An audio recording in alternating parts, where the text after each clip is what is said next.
Yes, I was it is moving my that. die. Here we go. My thing is bouncy. Here we go. Hello, everyone. Welcome to It's a Long Story, a place where we roll dice, we tell stories, and we create magic. We are here with our friends and colleagues and peoples. The new moon. Everybody, take a look at your camera, wave, and say hi. Go Firebirds! Hi. Go, Go Firebirds. Yeah. Hey, Go go Firebirds! Firebirds. Drop Hershey Bears. Yeah, welcome. For those that have no idea what this is, hi. We are a D&D live stream that runs every Monday, Tuesday, Wednesday, and Friday. Having 4 separate parties, living, existing, breathing, protecting things in the same homebrew world, the wonderful, beautiful world of Imea. So this is your first time here. Welcome. We hope you enjoy and have fun. The typical announcements, actually, there's a few announcements. First and foremost, we are, for those that have been following us for a little bit, we are now, we are having to say goodbye to Mitch for the foreseeable future. He is jumping off into other things, so Nalani will soon become an NPC for those that are involved in the Friday game. Mitch, we'll miss you. We love you. Welcome back anytime, my friend. So along with that sadness does come an opening. So we are looking for a player for the Friday campaign. So if you are interested in checking that out,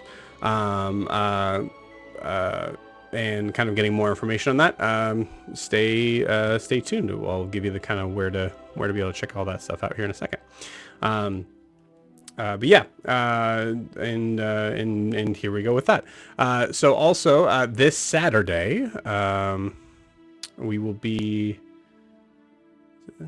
yeah. So this Saturday, but not the next Saturday, or maybe the Saturday after that. Specifically this Saturday, we are running our drop-in, drop-out campaign, which is Humblewood, Silk, and Sunder. This is always in a weird spot. I don't know why. I never seem to remember to move it. Where the heck is it? Anyways, I'll explain it as I'm pulling it up. Humblewood, Silk, and Sunder, which is a campaign designed for those who are interested in playing a woodland creature of the land or sky in a D&D 5e format. I don't know. It's just, oh no, there it is. Yeah, terrible place for it. Now is your chance to do so. So we are playing most Saturdays, I'd say probably for the foreseeable summer for right now. It is free. It is not free, but it is available for people to join. I will be DMing, as well as there's a possibility that there are some people here that might jump in from time to time. Drop in, drop out campaign means that you can join for a single session. You can join for multiple sessions. Take a break, come back. That is what we mean by that. So if you're interested in joining that, or if you have any more questions, you can sign up for Humblewood, or if you are interested in us and actually also joining the if you have questions or interest in joining the Friday campaign, you can check out all of that at startplaying.games/GM/It's a Long Story. If you're watching on YouTube, you'll also find that in the video description below.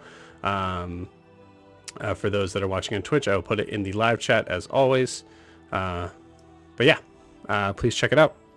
And if you have any questions at all, please, you can contact me through there, and please do. I'm a very personable person to talk to. I like talking to people. So do it. Before we let's see, last thing on this, as always, we have our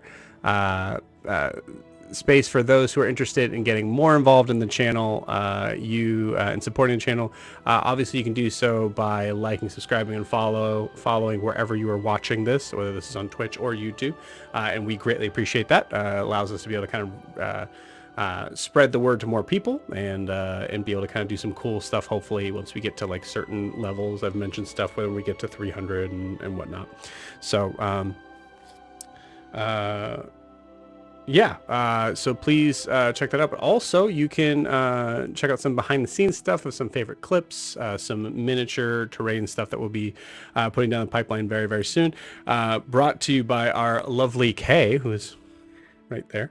Thank you, Kay, who's been helping out a ton with that. You can check that out in our Instagram and TikTok, which is below right down there at it's a long story _TTRPG for like I said, for Instagram and TikTok. Boy, words today. So yeah, please check that out. We would love to have you be a part of the crew. And I believe that is it for the announcements. So as we are getting ready for our main event tonight, we are going to check in on where we left off. Kay, would you please do the honors for us? I would love to. This is a very long recap. We did so I much believe in last session. Okay, so we opened last session on New Moon in our covered wagon, leaving the city of Dare's Wharf behind. It is now the next morning. As it comes, Titian stays outside with Barb, his comically large bird with the tree trunk gams, which was actually what I wrote in my recap. Dutifully keeping watch. Jet makes a pseudo-dragon named Spectre to help keep an eye out, exchanging his vision with the creatures every so often to appease Codex, his haunted tome. Prisha, awake with the light, watches Alyssa sleep for a great while, and a demon Ianthe sit atop the wagon, shotgun and driver, maneuvering through the dense thicket and rocky pathways. And last but not least, Grian decides to try his hand at playing the violin in the wagon while Alyssa and Ewolf are asleep. We ultimately decide through a great deal of discussion about whether roads do or do not exist in northern Imea to stop the wagon and feed and rest the horses and stretch our various sets of limbs. Ianthe and Adim create water for the horses, and Adim realizes for possibly the first time that he can make fresh water instead of just seawater. Ianthe realizes that she does not know where her mystical hippocampus friend Coral is, and she draws a doodle of her in the sand, which Adim doubles down on to draw a flattering and surprisingly accurate picture of the horse-like creature. While they have a few minutes to themselves, they find themselves discussing Ianthe's complicated relationships, with Daphne mostly, as Coral isn't as complicated a matter. Ianthe changes into the beautiful armor that Titian gave her. While Grian plays his violin rendition of medieval hot cross buns inside the wagon, waking up Alyssa and Ewolf in the process, Jet hands Codex to Prisha.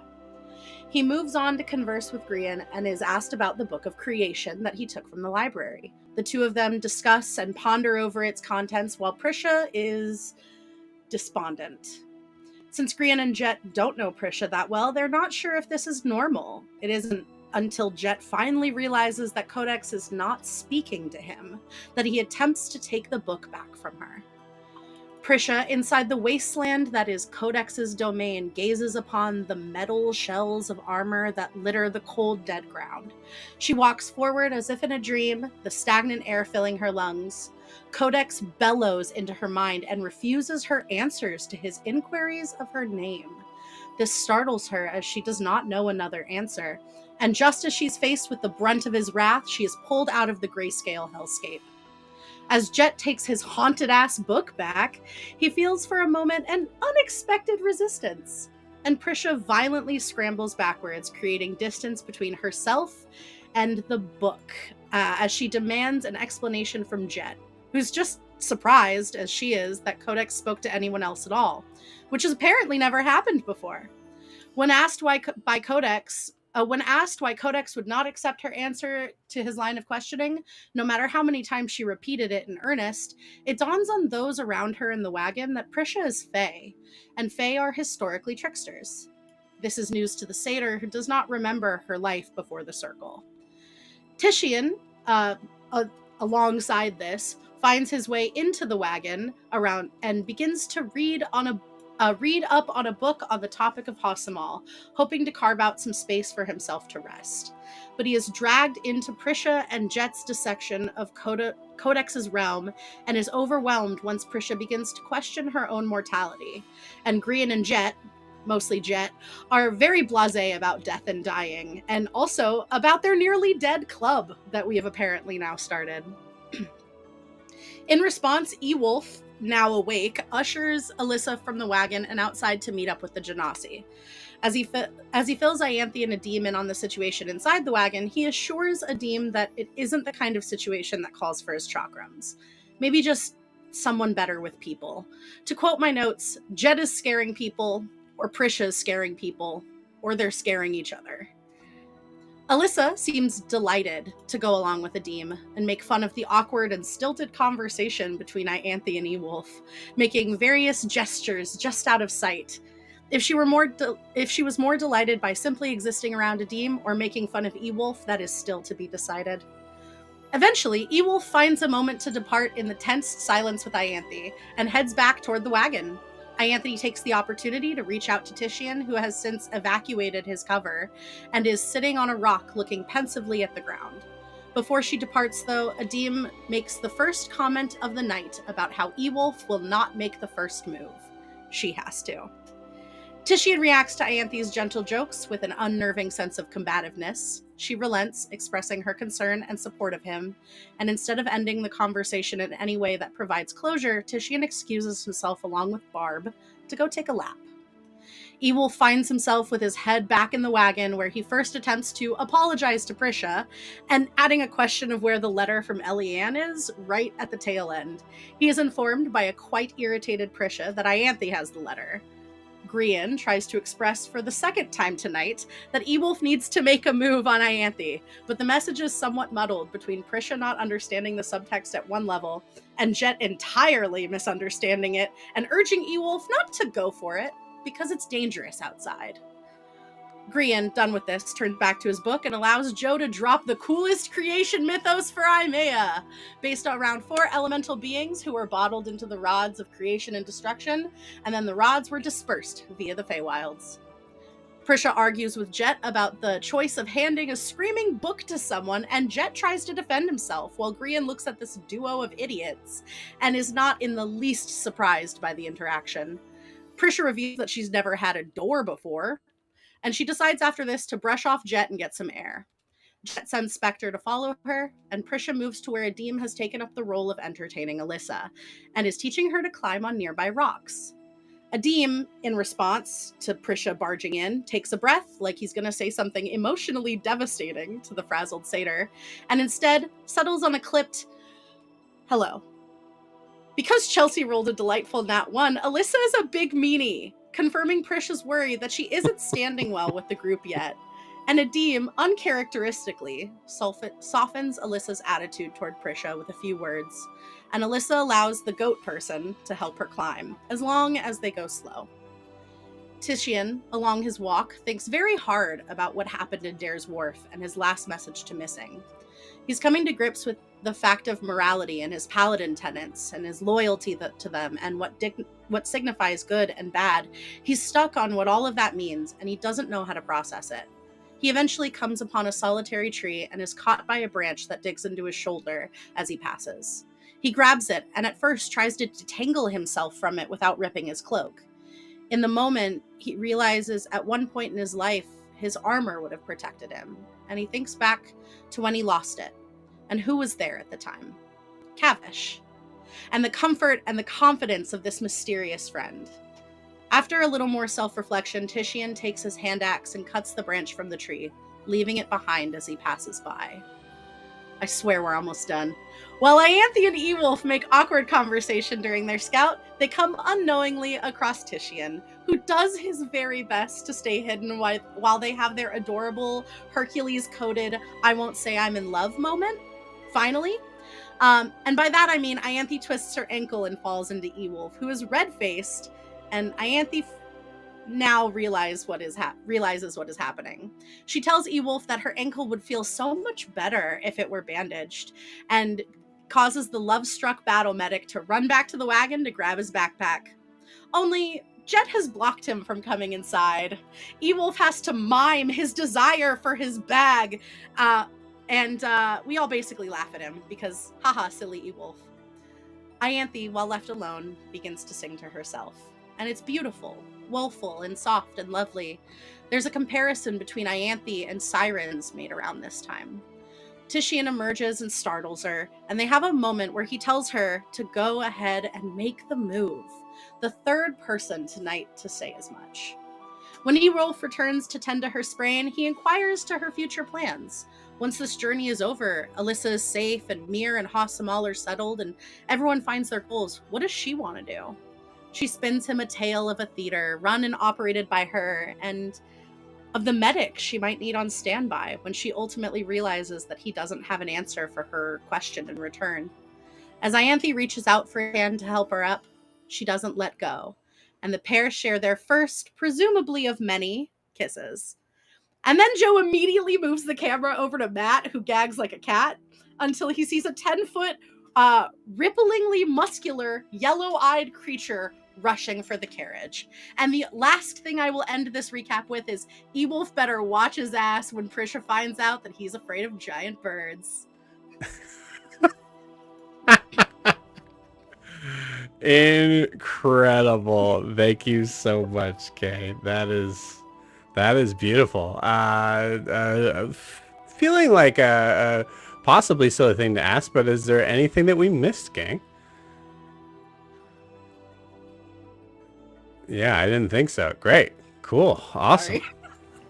No, that was great. All right. Well, let's begin. Love you guys. Why do you say that before we get attacked? That seems wholly insincere given the timing. Right? I can't tell my my peoples that I love them before something. Really bad happens? Okay. No. Yes. So where we left off, the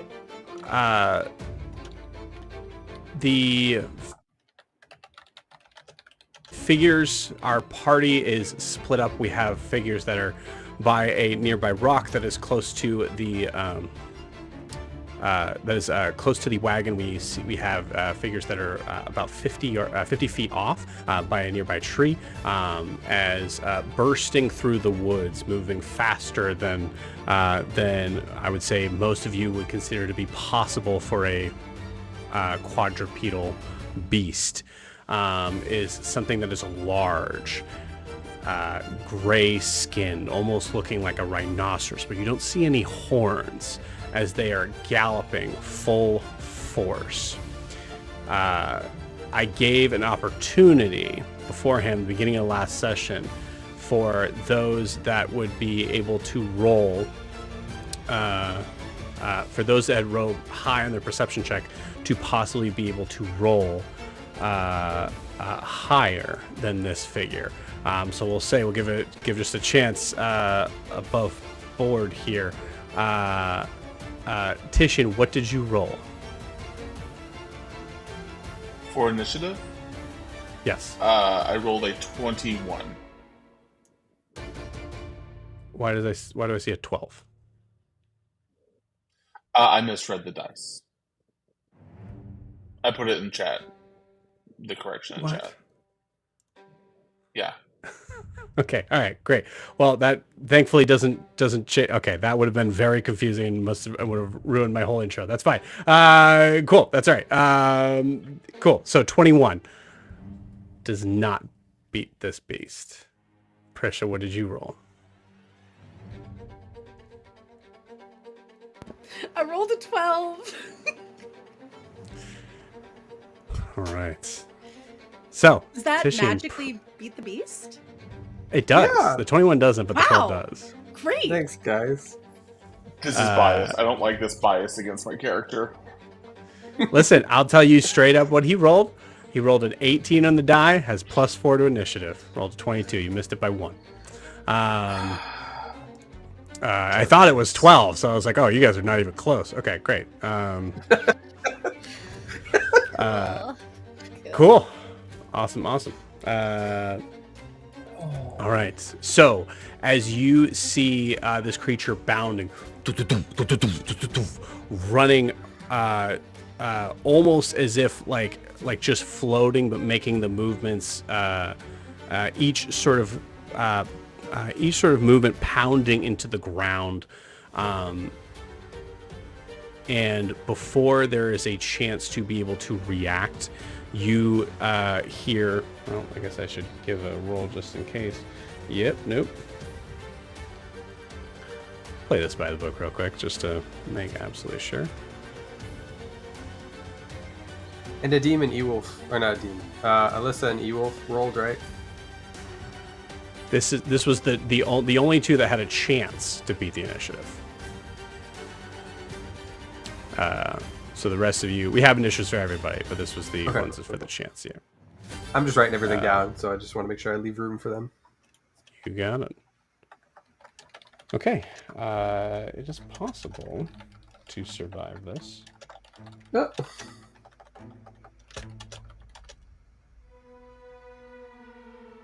Okay.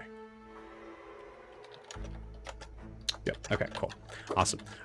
So in the turn that is this creature, you see it bounding up to the wagon, and you all are turning around in horror from your or sitting up in horror from where the position are that you're in, as you hear a nasty scream from those in the wagon. You hear the scream, and it sounds almost unearthly. It doesn't sound like anything you've really heard before. The rest of you, especially Titian and Prisha, you see the horse, one of the two horses that were on the wagon, gets completely obliterated as this thing opens its giant jaws and sinks its teeth into the horse, immediately killing it on impact.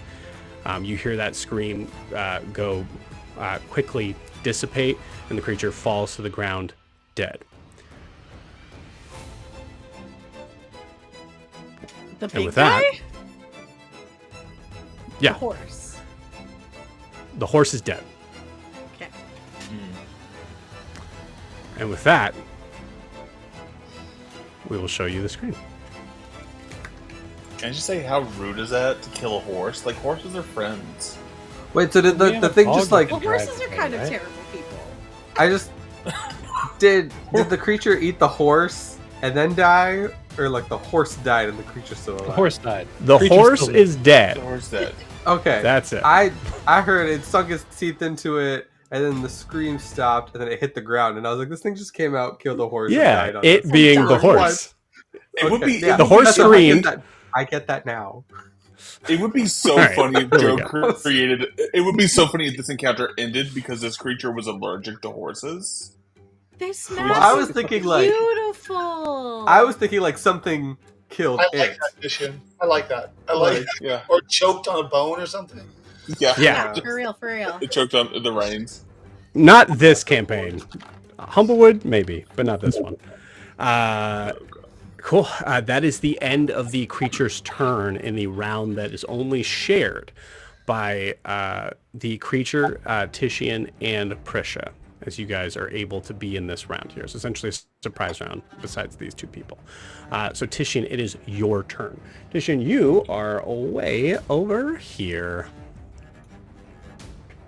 Okay, and I believe you said about 70 feet. Is that I mean, correct? now you're further. Now I I'm would further. believe. Okay, I'm gonna make this. I'm gonna try this. So, Barb shares my initiative, so I'm gonna have Barb use all of their movement, which is 60 feet, Cool. as Titian is mounted right now.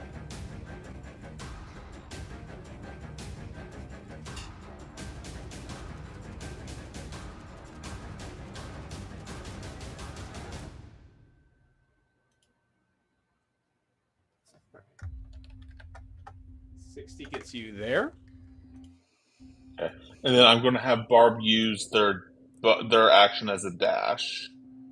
Cool. You got it. Have Barb take the dash action and move the rest of the way there. And that's their. I think that's almost the totality of their. 35 gets you there. 35 gets us there? Okay. Well, 35 plus the 6, so 95 total. Okay. Okay. So then that will be okay. So then we'll just call that movement. I would like to, if, with that extra movement, try to position myself, move in such a way that would put myself and Barb in between the cart and the creature. Won't be possible. Is there any way to make Those that possible? horses Or at least the cart is attached to the horses, and then one of the horse collapsed. So I'd say with Barb, you can put yourself like to the side of the wagon so that you're kind of like between. Grian's not specifically there, but like to the side of the wagon. Sure. But not in a way that you can block. I'll say the horse or the wagon from this creature. Okay. Or the second then. horse, excuse me. Then I will the one living horse. Sure. The one living horse. Okay. Well, then I'm still going to make myself a target there, and if I have extra movement, still without provoking opportunity attack, but like I want to go to the north, as I'm seeing it, north, just sort of a little bit northeast or west of where I'm at now, to be on the other side of the creature. Okay. So you want to be. Horse. Yeah. Yeah, right there. Perfect. And then Tishian's going to start his action, y'all. He's going to have his sword and shield out while he's been riding, and he is going to attack this creature. I don't know why I'm pulling out 2 dice. Okay, that's not a bad roll. Actually, is it too late to do bonus action, Joe? I was going to bonus action Hunter's Mark. No, you didn't state anything, so I'm fine. Okay. Can I do bonus action Hunter's Mark? And I've already rolled the attack, and I'm okay to take that. But like, bonus action Hunter's Mark. Okay. I say if you said it out loud, I might be like, I don't know. But you didn't even say it out loud, so you're good. Okay, cool. The bonus action Hunter's Mark the creature, because I want to do as much damage as I can right off the bat. I rolled a 27 to hit. That hits. Cool beans. So then I'm going to, and I'm assuming because Barb is there and Barb is an ally. I can add sneak attack to this roll as well? Yes, you can. Cool. Let me just double check and make sure. So that's another d6. Then I'm going to smite with 1 first level spell. Is this creature undead by any chance or anything of that nature? It is not. Okay. I want to start us off strong. Alright, 2d8. So this will be, for the first attack, 2d8 plus another d8 for the attack, plus 2d6 for the other thing, so... Alright, so that's a total of 16, 18, 19, 26 points of damage. Nice. Okay, please roll me a d20.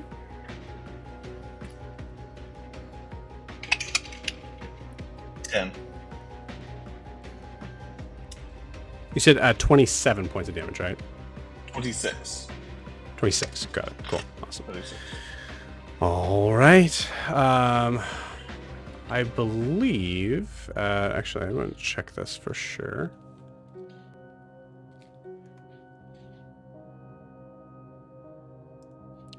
Fine, Steed.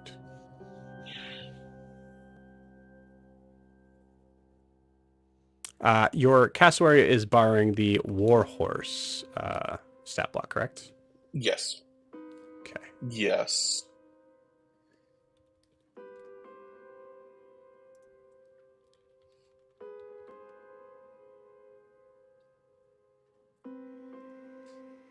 Apparently one word.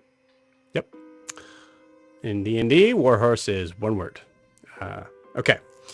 There is a reactionary attack from this creature immediately upon getting hit.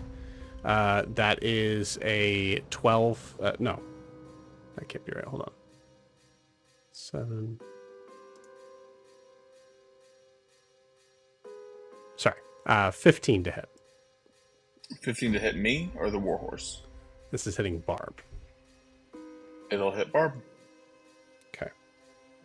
But now this is a question I have for you because it's attacking mid my turn. I now have the Sentinel feat. Can I do my Sentinel attack now as a reaction? Reaction you can do on someone else's turn. So Sentinel is within. Yeah, I think that makes sense to me. So I still have one more attack that I was going to do for my action, but if they're attacking my turn. The best of triggers from you if they disengage from you. Within 5 feet makes an attack against a target other than you. Yep. Yeah, absolutely. Cool. Okay. So if they're, I'll let them finish attacking Barb, and then I'll Sentinel attack, and then do my second attack for my action if you want. Yeah.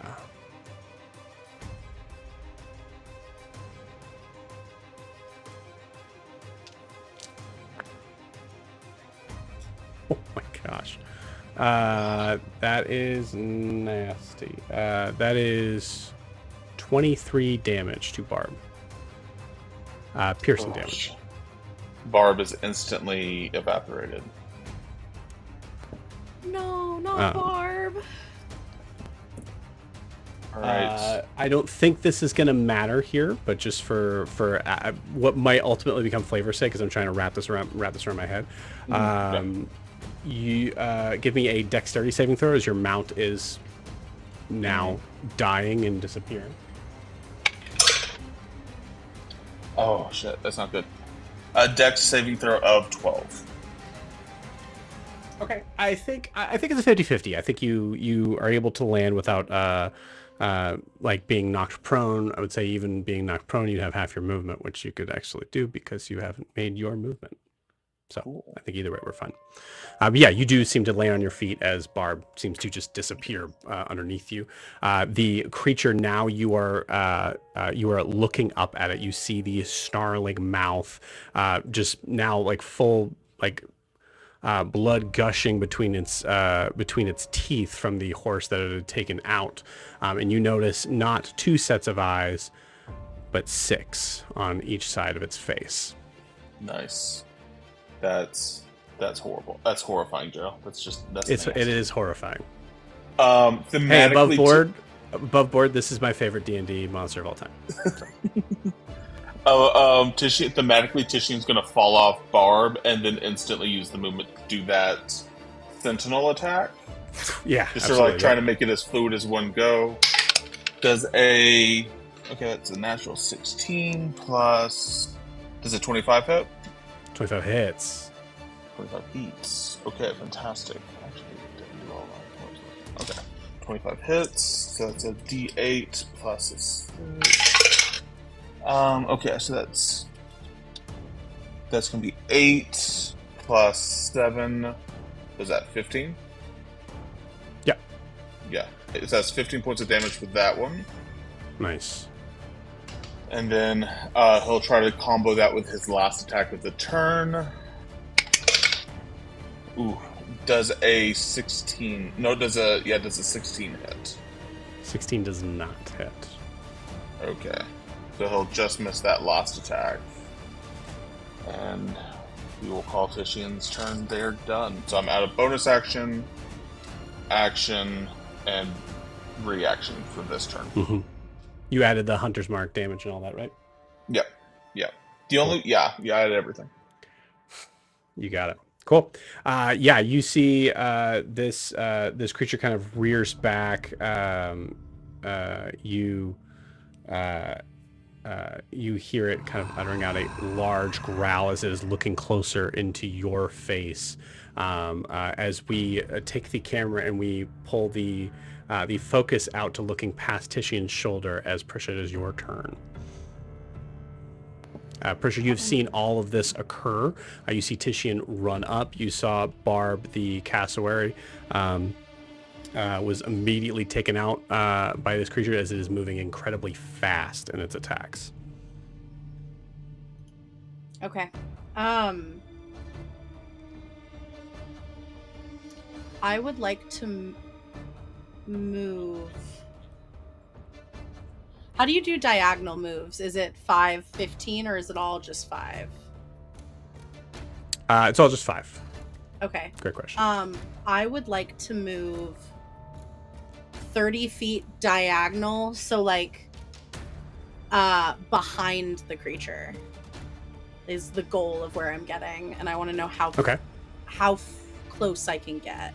So you're wanting to get behind the creature without distance. starting an opportunity attack?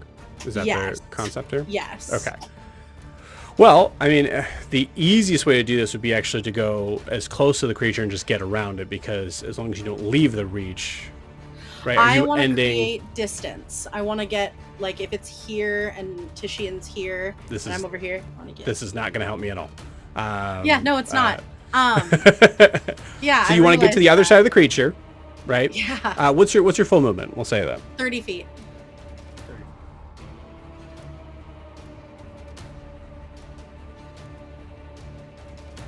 So 30 would get you there if you went full diagonally the whole time. That is great. Okay. That is actually perfect, because I am going to cast Thorn Whip. What size is this creature? It's large. It is considered right? large. Yes, it is. Yes. I would like to cast Thorn Whip, and if it succeeds, if I hit the melee, a large creature gets pulled 10 feet towards me. I want to get it as far away from the carriage as possible. You got it. Large, pull a creature 10 feet closer to you. Incredible. It's like spells like this where I'm like, well, what if it's a ridiculously strong creature? Tell me how that works. This is also a cantrip. I know. It's yeah. Awesome. Cool. This is a spell attack, right? Yeah, go for it. Sure is. I don't know what. Wow, what did you hit it with, Titian? Just curious. Like 25, 21, and then missed a 16. Okay. Something like that. Maybe a 25, 27. Yeah. Non-natural 20. Nice. Dirty 20 hits. Yes. Okay, I do believe it's 2d6.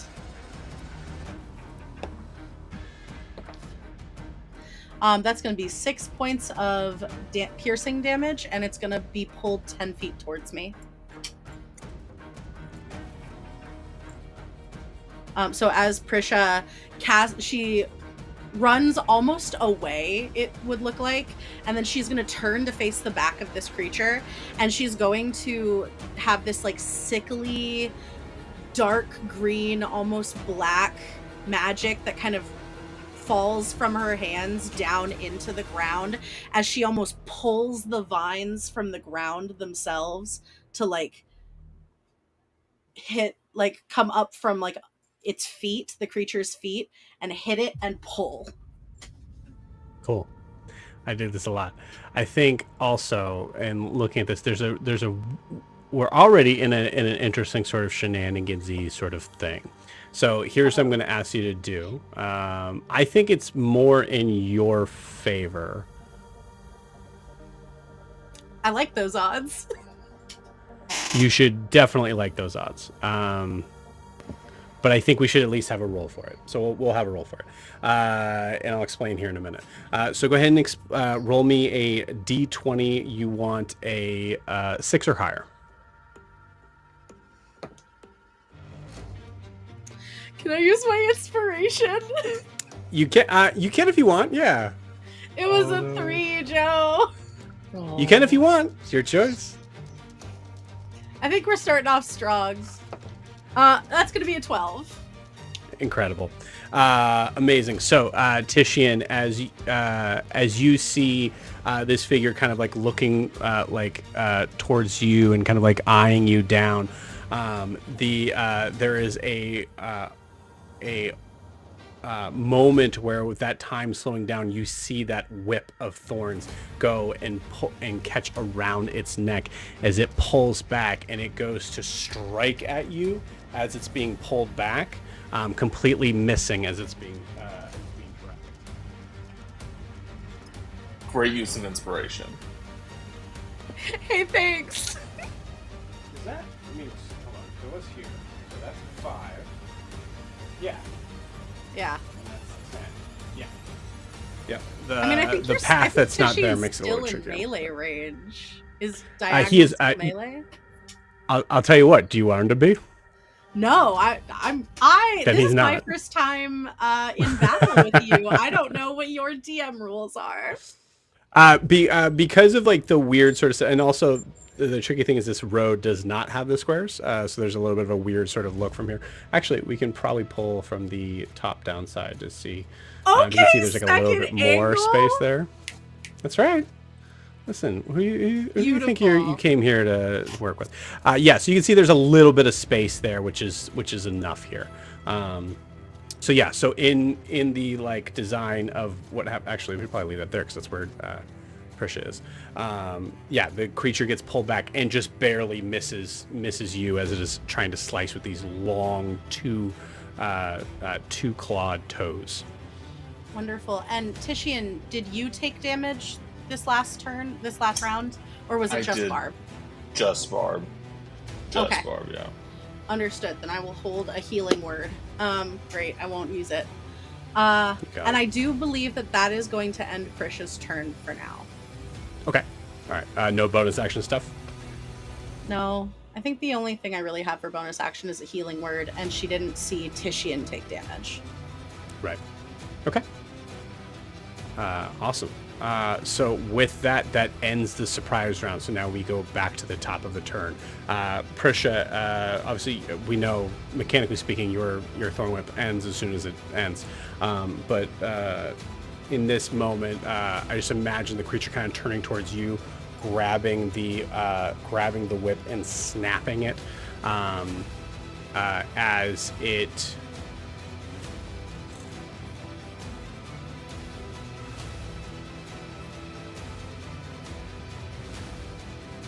Side. That's gonna do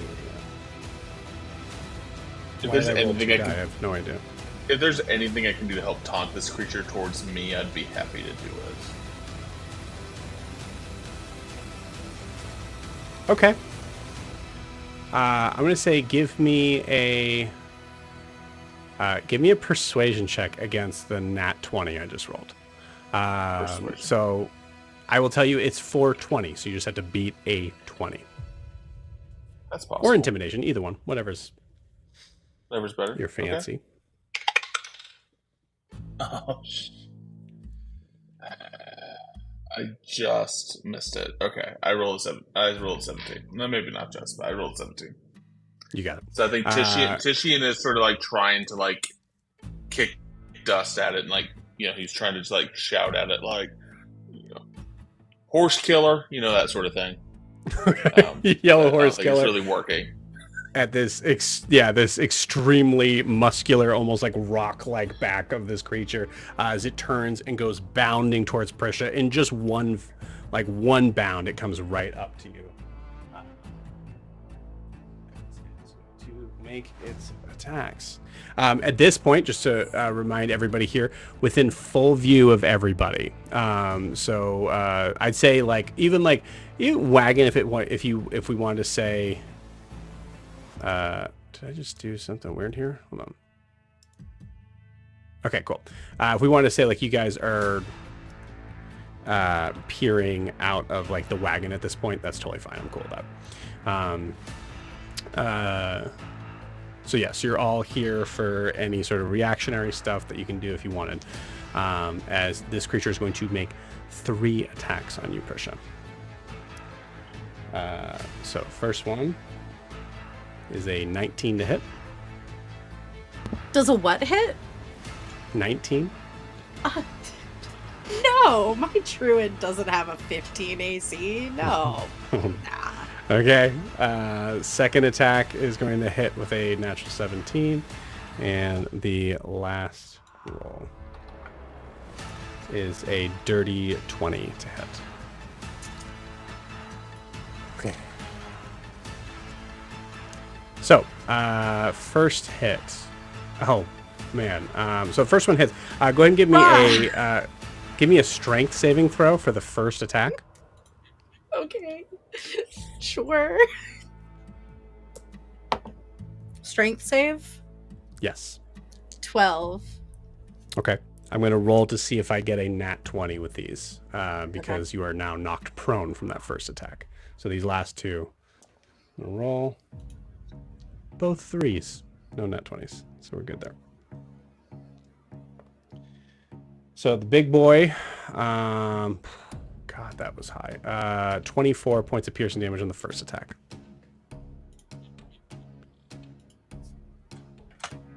Okay. Second attack. So that first attack was with its bite. These other two are with its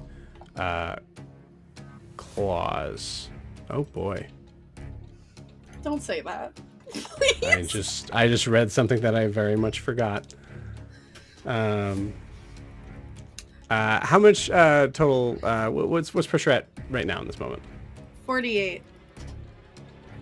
Okay. All right. 10, 14. So it's been lovely, guys. I love getting to know you. It's wonderful. Yeah. See you next time. Oh. She was a great character. Yeah. Hey, thanks. Yeah, I thought so too. We can dissect this. I think it's about to dissect you. 28 damage on the second hit. Oh no! And remind me to go over this like beautiful stat block with you guys on that here in a minute, because I forgot something. As Prisha is currently prone. Oh, I'm prone. Yeah, I'm prone. You see. So you immediately feel a claw go deep into the sort of soft part right underneath your shoulder. And that if I had armor, I could have been protected from that. Last hit. Hey, if you could wear some studded leather armor and you survive this, we've got some extra. 13. I literally can't wear metal. 13. 13. Let me see. 18, 19, 20. Last hit does 20 points of damage. So I'm downed. That is. Yeah. Mans Sorry, I thought did you had 2 points 72 left. points of damage. Yep. That's my whole HP, friends. It's been lovely knowing you. This has been great. So, for the record, Prisha is now unconscious within a single turn of this creature. Titian, upon you looking at this, you see the creature turn towards you as it sees the threat is immediately vanquished, and that is going to end its turn. Titian, it is now your turn. Oh, I hate this thing now. Titian's just gonna look at it and just be slightly offended that, like, oh, that's the threat. Okay, here's the motherfucking threat. And Titian is gonna like go into the paladin equivalent of a rage and just like run right at it. Cool. So I think you just see Love Titian is just sort of like kind of like it's just a little hazy around him. Oh, this damn thing. All right. So we're going to start with. Let me make sure I don't have anything here. We're going to start with a bonus action. We're going to actually start with a. No, we're just going to attack it. We're going to hit it real damn hard. All right. Okay. That's a dirty 20 to hit. Dirty 20 hits. 30, 20 hits. Now, I will not get sneak attack this round because I don't have advantage and Prisha's knocked prone, correct? Yes. Correct. Yep. But we are going to burn a second level smites because fuck this guy. You're not That's- swashbuckler, right? Not yet. I'm only first level Okay. rogue. Cool. So yeah, that'll come into play here in a little bit. So that's 4d8 plus 1d6 of damage. Oh. Okay, so that is 12, 19, 20. That's 23 plus 23, 30 points of damage. Oh man. Let me double check that Nice. math real quick. So that's 12. Okay. Yeah, 12, 19, 23 plus 20. Yeah, it's 23 plus 7. Yes, 30 points of damage. Incredible. Same sort of deal here. It is a 21 hit. 21 and matches my AC. Okay. Same idea. You land a massive blow on this thing as you hear it kind of scream out, and the rampage that it's in immediately goes to go to grab your head with both its arms as it just wildly misses, but the bottom end of the claw manages to kind of cut right across your face. This is this one. God. 17 points of damage. Alrighty. Tishin will feel that, and he'll go, "Are we here to cuddle? We here to fight?" And he's gonna go back and attack again. Cool. For after he gets slashes, he's gonna slash back with a 23 to hit. That'll hit. I'm not going to smite this round because I don't want to burn through all my stuff immediately. But that'll still be 1d8 plus d6. 7. Alright, so that will be. Hold on, what is that? That'll be 6 plus this. 9. That'll be 16 points of damage. Okay. Yes, 16 points of damage for that one. Nice. And then let me make sure. Let me see if there's anything else I can do as a bonus action. I don't think there is. No, there's nothing else I can do. Actually, yes, there is. And with that, like as he's letting out that last, we're gonna see how we'll see how tough this creature is. After he lets out that last strike, he's doing it, he's also going to let out a daunting roar as he's just screaming in this creature's face. So this Sweet. creature must make a DC 15 Wisdom saving throw or be frightened of me. Interesting.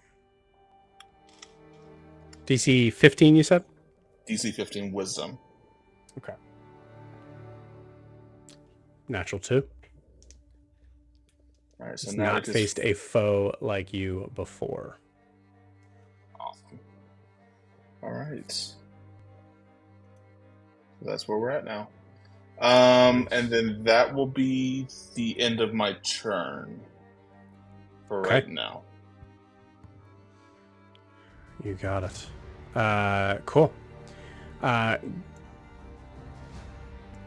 Korean, let's have you be first in this. Go ahead and roll me a D100, please.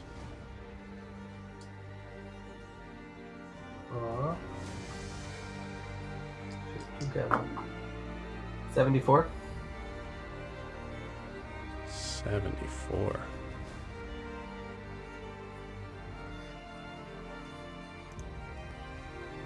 Cool.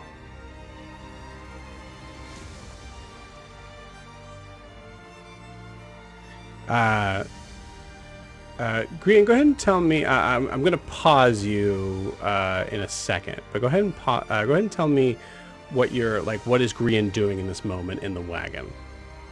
I mean, a dying horse is pretty hard. Like, all of this is pretty hard to ignore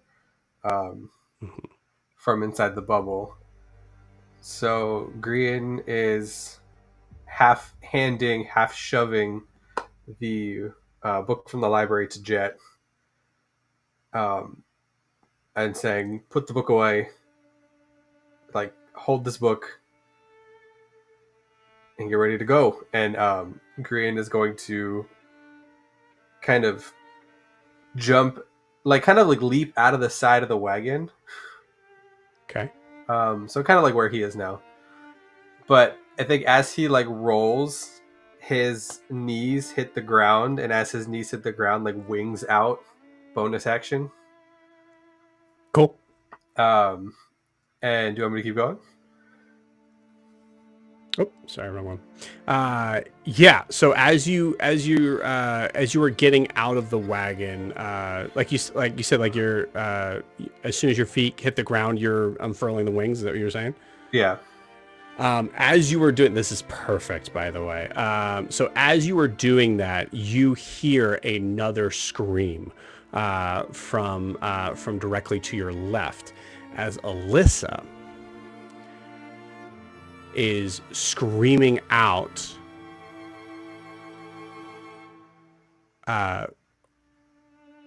"Get the fuck away from them." As you hear that, there is a moment where you see her hand move towards the creature, and the creature needs to make a strength save, which unfortunately it's extremely strong, but this could be cool. Let's see. Okay. All right. Great. Okay, dice. Rolled a nat 20 in response to that, I guess. So as you see Alyssa screaming out, you see this large rhinoceros-like creature, like kind of like turns in response, and you see there's a moment where its body seems to be lifted up a couple of feet off the ground. As you hear it let out a roar and gets like dropped back down to the ground, as that was almost a successful telekinesis spell from Alyssa. That is one failed spell. I need a counter for that. One failed for Alyssa. One failed spell for Alyssa. I can count that. How many? I got how many? How many? Oh, never mind. How many fails do we get, or do we know? I don't know how you would know that in game. So, and this is a little different. It's not something that would be like Alyssa is losing her cool in this way, but it doesn't seem like it's. You see like the eyes are like kind of like on fire and all of that, but it seems like it's kind of like we're dealing with a different sort of perspective now, as time has gone by and she's gotten closer with some of you guys and have learned a little bit more on magic in general. But yeah, so Grian, you see that as you come out, and you are flying, sir? Not yet. Oh, okay. I thought that's what you said. My bad. No, so he like rolls out. I think as like the creature hits the ground, so does Grian. So as like wings come out, he is going to use new spell, and he is going to just scream like, "Hey, asshole!" And he's going to cast Guiding Bolt at this creature. Okay, cool. Go for it. Oh baby, I was so close. It's a 26 to hit. 26 hits. I saw the 20, it teetered and rolled to the 18. Motherfucker. Alright, so that's gonna be 7d6. Nice. Oh yeah, what level are you casting this at now? It's auto 4. Yeah, I like it. 1, 2, 3, 4, 5, 6, 7. Okay. That's 7, 11, 23, 24, 30, plus 4 from my wings, so that's 34, plus another 4 from my Radiant Soul, because it's causing radiant damage. So that's going to be a max 38 damage rolling out the wagon. Awesome. And that's all of those are affected with ranged spells. There's no melee thing with that. Correct. Yeah, it's a ranged spell. No, I'm saying with the other things you were adding. It is... One of them might have been either a limited range or... One is 4 radiant damage onto one target you deal damage to with an attack or a spell. And then the other one is a 4+ to 1 radiant or fire damage roll of that spell against one of its targets. Sick. Nice. I did a dumb thing. Hold on. There we go. Nice. And then go ahead. I think that'll end me for right now. 6 + 8 is 14. Yeah. Okay, cool. This creature So 38 points radiant damage. Yeah. Hell of a hit. That is this creature is bloodied. As there is a massive that kind of goes off into this creature's side, as it just kind of like is able to kind of like collect its feet from underneath it. That's awesome. Cool. That is Ianthe, what is your initiative? I don't have you on here. Actually, is it possible? I'm going to move just like 10 feet in the air. I think that'll 10? work. Okay. Yeah. Oh, that's cute. You and Ewolf are working on the same initiative. We're equally distracted. Yes, exactly. And does Alyssa share my initiative? Like 16?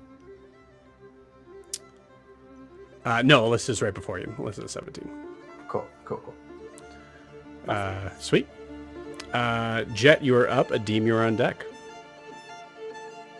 So just so I'm aware, I saw this happen, right? That's up to you. Like I mean, said, when the surprise round happened, there was enough time for you guys to have said, like in the beginning of it, like you're like sticking your head out the wagon. Oh yeah, he definitely would have peeked out the wagon some. Cool. When Grian tries to hand him the book, he just lets it fall to the floor. Okay. Jet's eyes go wide for a second, and then they narrow, like almost like snake slits narrowed. And first thing he's gonna do is bonus action pop his wings and fly through the wagon outside. Just Cool. I like through the front of the Yeah, wagon. through the front of the wagon. I love it. Where are you going? He's gonna go 30 feet from wherever he was to as close as he can get to the creature.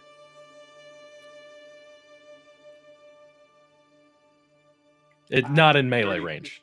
Not in melee range. Just outside of melee. You said range. as close as you wanted to the creature. Yeah. Where do you want to go?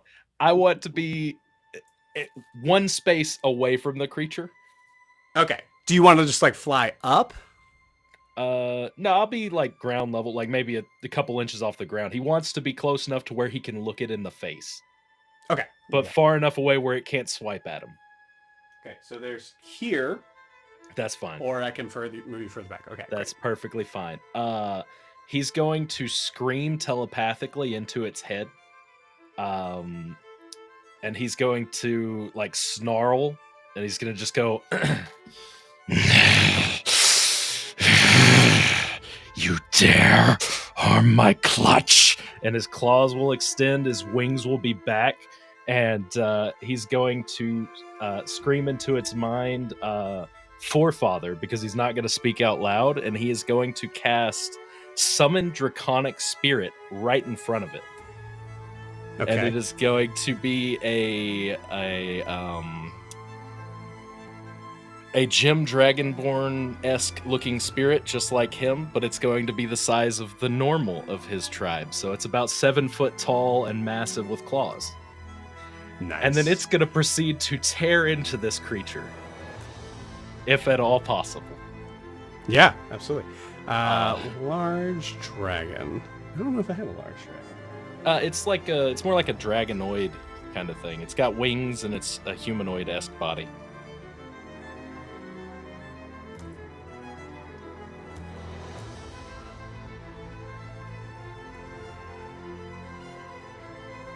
Use old Belden here for old time's sake for that. Where do you want him? Right in front of the creature, like between me and the creature. Yeah, there we go. It makes a multi-attack because it takes its turn right after mine, so that's all for me. I've done bonus action and action. It's going to multi-attack with 2 Rends and a breath weapon. You got it. And I believe I will spend a charge of Codex to give him advantage for the next minute on all attacks. What are you using for that? Codex, the item Codex, has the ability 3 times a day to when you summon a single creature, it gets advantage for 1 minute on attacks. The Planescaller's Codex item. Oh, gotcha. Okay. So it's going to attempt to rend it. Here we go. Let's do this.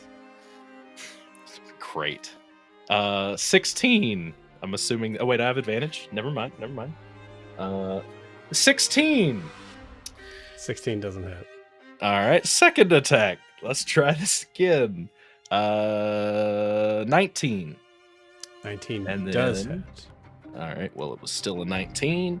And then for the last one, it'll do a breath attack. So first, let's do the rend attack damage. That is 9. It's piercing damage. Okay, nice. And then it will do a... it'll move... Let's see. Can I do a cone attack without hitting Prisha there? Like, can it step down and do a cone breath attack?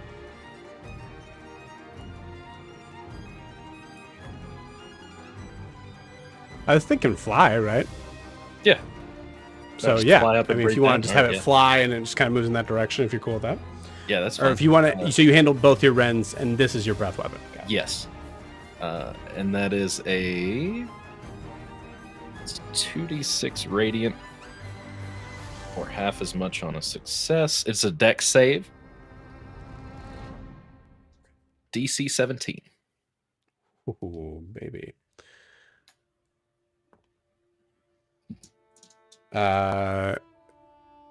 This boy is very dexterous, but does not beat a 17. Heck yeah, it takes 9 radiant damage. Way to go. Nice. And that is all for Jet. Yep, that's all I got. Cool. Yeah. Sweet.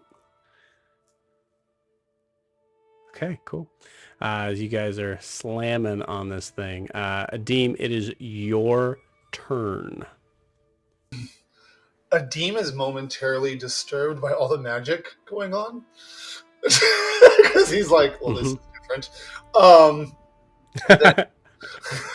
Well, I like that. but then he just kind of shrugs, holds onto his amulet, and says, Ashar, I need you again.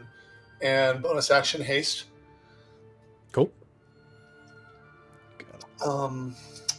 So, and that takes effect next turn or this turn? This turn. Okay, just want to make sure. Yeah. So I'm gonna start throwing things at it from where I am because I think. Okay. Well, no, I need to get a little closer, so I don't have disadvantage.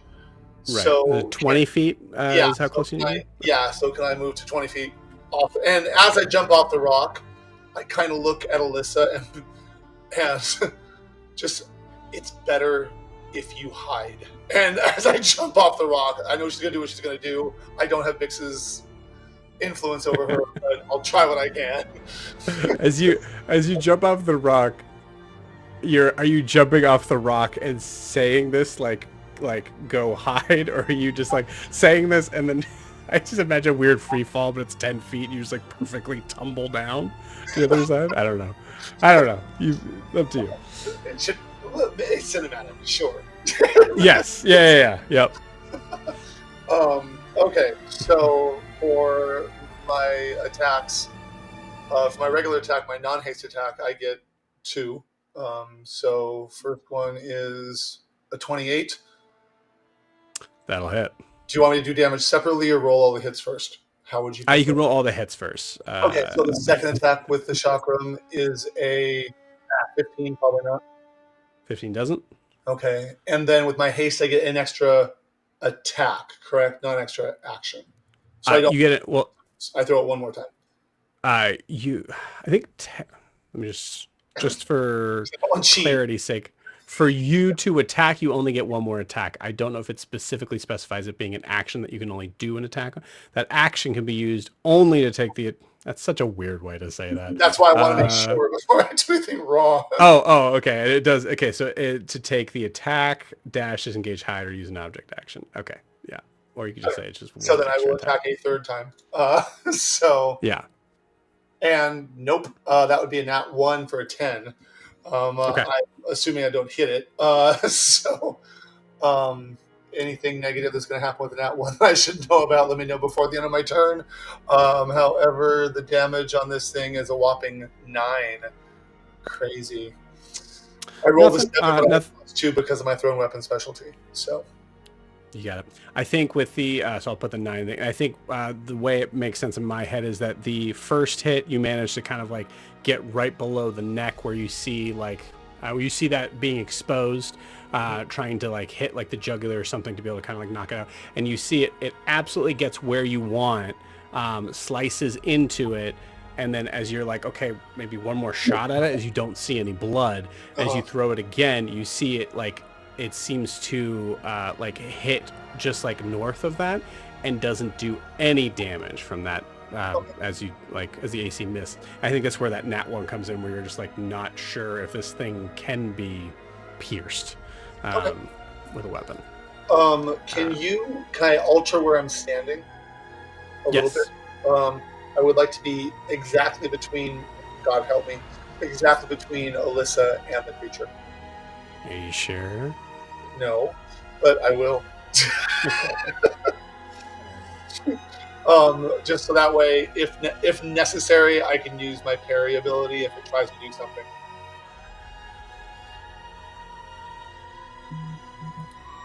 Okay, cool. And I believe I am done. All right. All right, with that, Prisha, it is your turn. Please give me that death saving throw. So the ruling we have on this is that you can choose to say it above board. You can also choose to message me privately on it, whatever is more interesting or whatever works for you. Okay, I also want to point out that I get advantage on it because of deathless nature. Mm-hmm. Okay. I'll I feel like there's something sneaky in there. I'll message you. Okay, sounds good.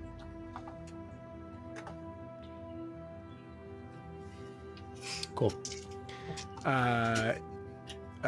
Prisha, as you are laying on the ground, there's a moment where your mind goes somewhere else. I'm going to have you roll me a d20.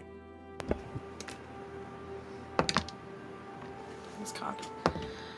Okay. You can tell me. Tell me above board. This is fine. I rolled a 4. Okay, cool. So your mind... You wake up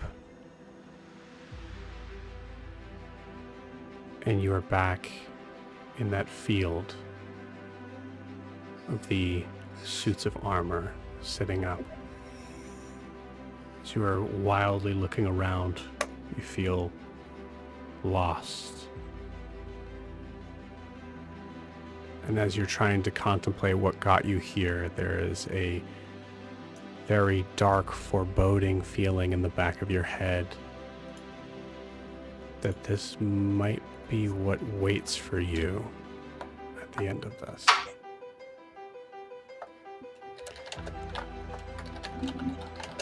Anthony, it is your turn.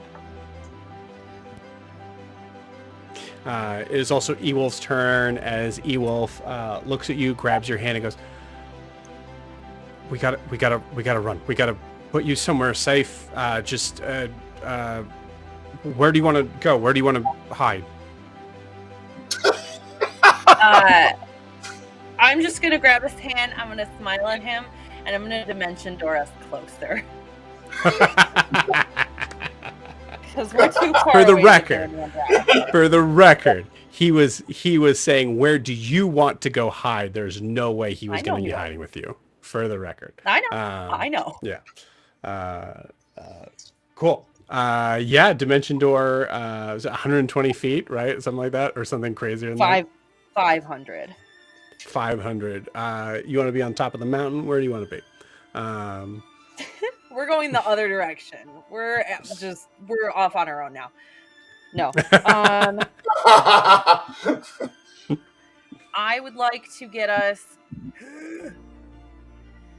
And I apologize. The lag on my computer, the internet is not interneting for me, so I don't have a super great visual. But I just want to get us within like 30 feet, 25 feet. You got it. Preferably close to Alyssa. Close to Alyssa. Okay.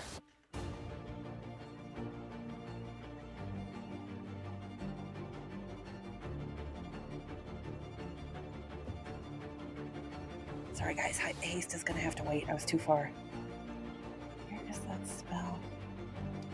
Let's say just to give you kind of like...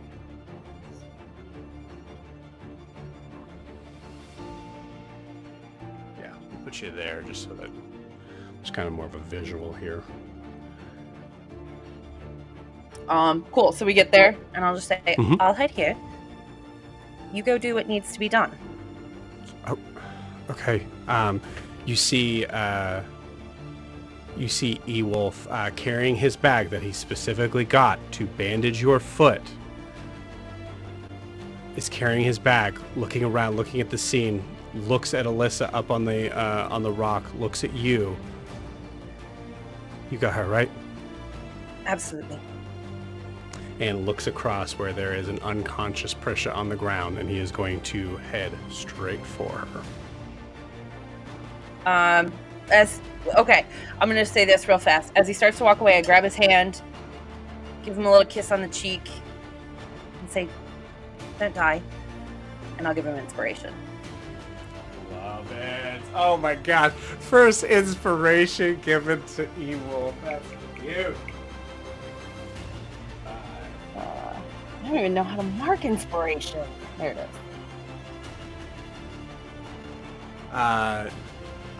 As the creature is writhing and kind of like dealing with the situation that is right before it, there is a wild swing as we see Ewolf slide right underneath a movement of the arm, just full baseball slide right in.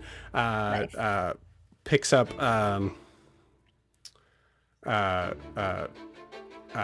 Prisha by the shoulders. And just says, I know you're hating that it's me right now, but as you see him take his bag out and immediately start using the healing kit. So good.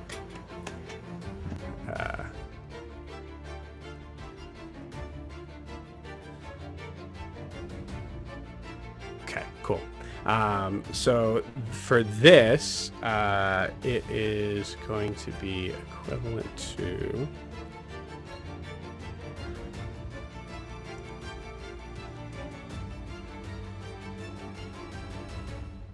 Okay.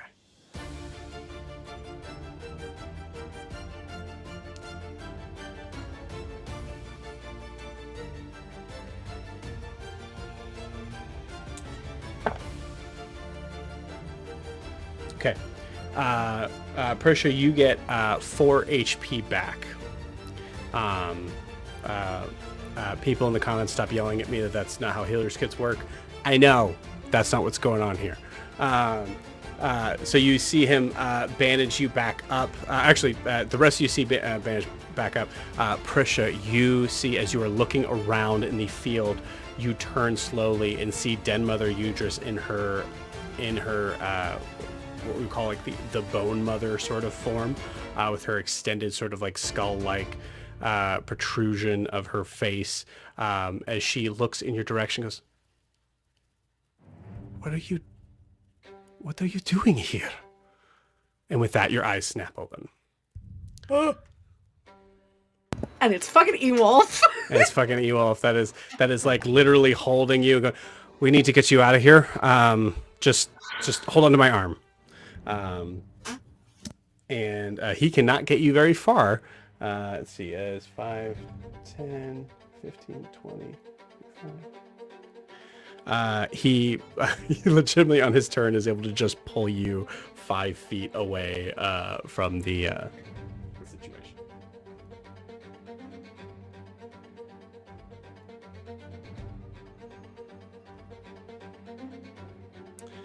All right. Cool. Ianthe, anything else on your turn? Nope. I think I'm just gonna keep an eye on Alyssa and make sure that she. I don't like it, but I'm also trying to stay between her and this creature. You got it. Cool. So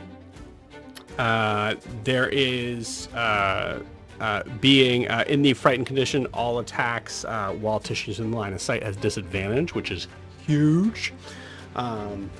And I would say in this moment, even though there's a significant amount of damage that came from Grian, Titian is going to try to make all of its attacks at you with disadvantage.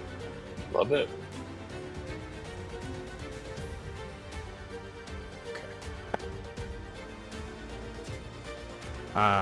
First one is a math. 13 plus 8, 21.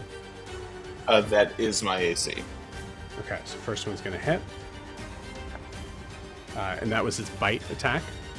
The second one is going to miss.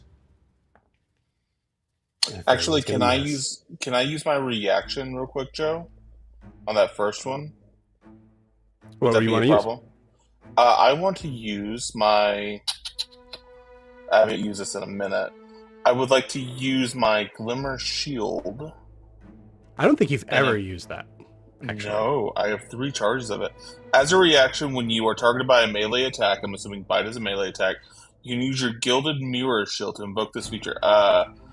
As their own reflection within the shield momentarily comes to life, causing them to become unnerved and lose focus. The attacker has disadvantage on the attack roll against you. I can't have double disadvantage. That's right. Because it already has disadvantage. Yeah. That's right. Yeah. The other 2 did miss though, so there's that. Okay. So cool. you got hit with the big boy. So I need a strength saving throw, please.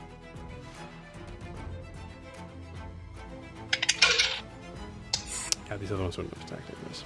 How does the 13 go? You are knocked prone.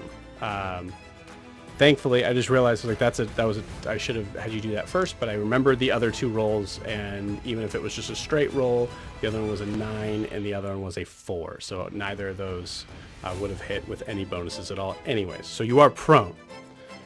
Okay. Which is good if those did not hit. God, that's so much. 24 points of piercing damage. All right.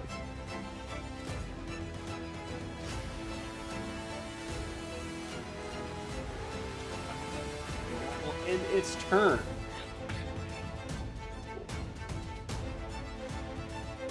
Actually, hold on. Sorry. I'm gonna roll a d20 for it. Nope. Yeah, it's pretty smart. Okay, cool. It is going to try to run. If I'm prone, can I still take an opportunity attack against it? You can. It's just gonna be a disadvantage. Okay.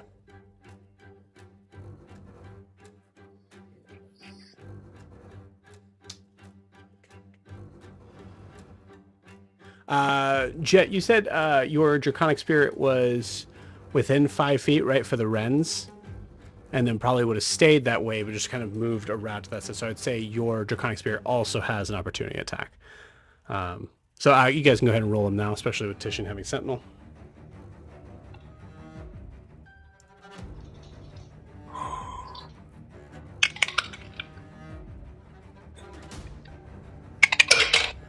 Alright, yeah. It's not going to hit. I rolled a 14.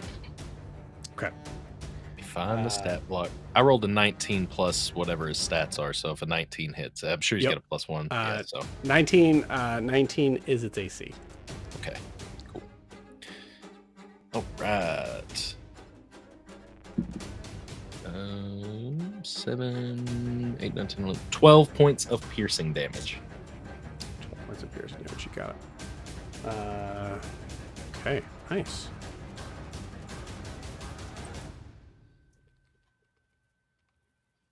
Yeah, it is severely injured. It is going to turn and try to run its full movement, which is 80 feet.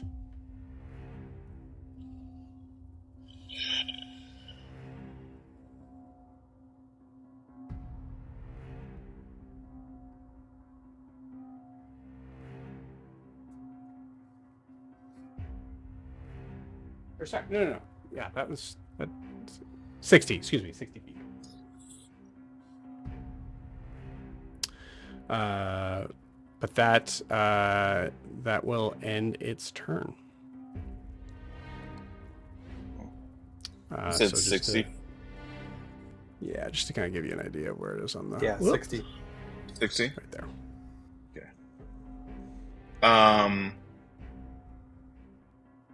I'm assuming, I think it's my turn. Is that right, Joe? An initiative? Yes, it is.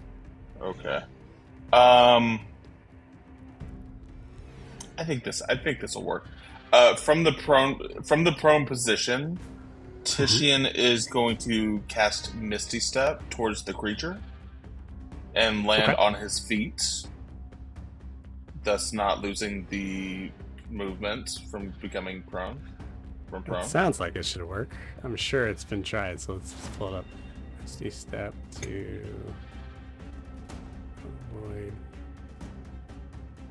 half movement. Getting up.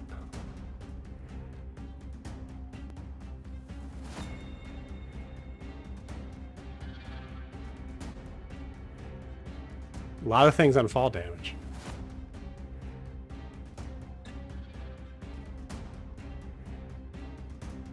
There we go.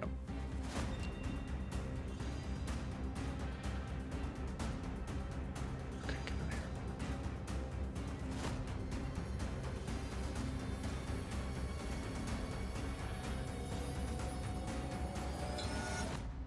I mean, the spell says I can teleport to a space I can see, so I could even be like 5 feet in the air and then just like keep running from there or something.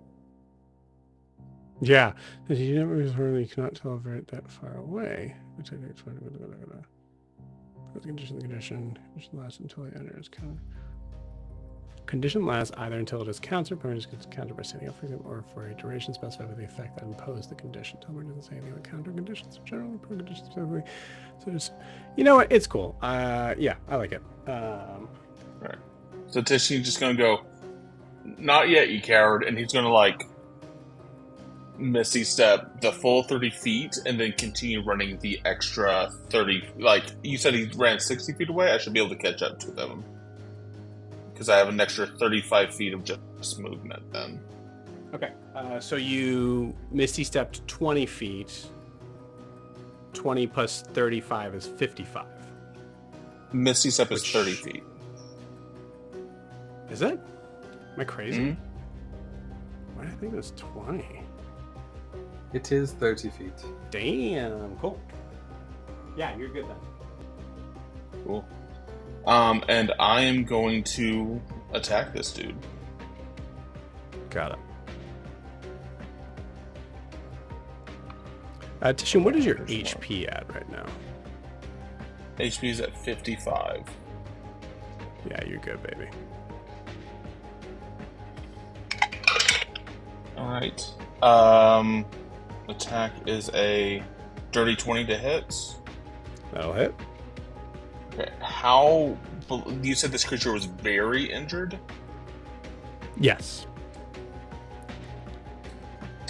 I Looks think rough. looks rough. Well, I think we just got to hit it with another second level smite slot then. So that is 3d8 additional damage. Because fuck this guy, he killed my favorite horse. Do you say that loud enough for the other horse to hear? Yeah. Oh yeah. No, I want the other horse to feel bad. To know what it has to live up to? Did. It knows how it treated Barb. And fuck that horse. That's what I'm going to say. They were playing their horsey games, and it didn't include Barb. Sorry, there's a whole like Dragon Ball Z like episode where we then switch to a full. There's a full other campaign that we have to pause this, and now we have to play that other campaign where it's just Barb and the horse. So you're thinking Barb. I'm thinking of the Rudolph the Red-Nosed Reindeer cartoon, where it's like Barb is Rudolph, and that horse is like Prancer, who's just an asshole. Yeah. Okay, I need you to do this, but like stitch the Rudolph the Red-Nosed Reindeer like in between this. Yes. Hey, what's up with your 2 feet instead of a red nose? And you have feathers. What's the deal with your feathers? Why do your feathers glow red? So that will be for a. I've added this like 4 times. Over there. Whew, 16, The ridiculousness of the Rudolph the reindeer just dawned on me all of a sudden. Oh god. Yeah. 23 points of damage. 23 points of damage. Good lord, man, this thing is still up. God, I would love to just got another attack. Would love to tackle this thing. I would love to like purposely swipe at its legs to try to even slow it down further or do something like that. Yes, before you do that, yeah. Oh shit.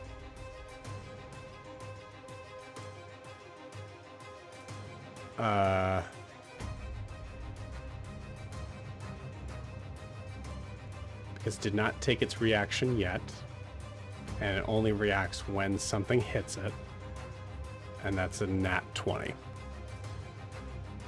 To hit me? I think you're fine with a 55. I think you're gonna be okay. I think you're gonna survive this, but I'm not sure. Am I within 60? I'm within 60 feet, right? I don't think you are. No. Nuts. Well, never mind. Proceed. So this is between your first and your second attack, because this is just reactionary. So your first attack, you hit, you do damage, then this happens. Then it would be your second attack here. Okay. So let's get off our wrath. I don't want to. I have reactions I can use, but I don't want to use them because I want to lock this guy down with a sentinel attack if I need to. Like that's the issue. Fuck. Yeah. He can't get away. Roll me a survival check. Me? Okay. Yeah. I'm not good at survival. Tishian's not very smart. Oh, that's a 19 though. Nice.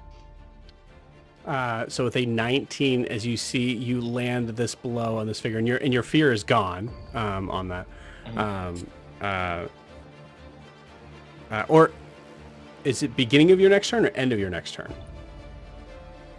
It's the end of my next turn, so it's the fear. He's still fearful until now. Like so at the end of fear my is turn. not gone, which means he would have disadvantage on his reaction attack. Okay. Which means that nat 20 most like, unless I roll another nat 20. I don't know. This is a fun game. I'm trying to save you here. Definitely hits, but not a nat 20. All right. So it'd be a 21. All right. Cool. Yeah, roll a natural 17 for 25. Okay. So this is Ironically, I do need a strength saving throw from you again. Okay.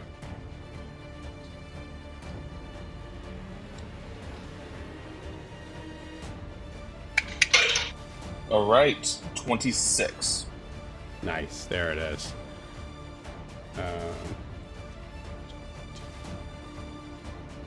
I want to put this thing in the ground. That's how much I dislike this thing. 19 points of damage to you, the piercing damage, as you are, I think it is now like on top of you with its bite and has, I think like you've kind of like, you have, it's like bit your arm and you're like now kind of like holding it in this weird sort of like headlock sort of thing. Go ahead and give me your second attack. Absolutely.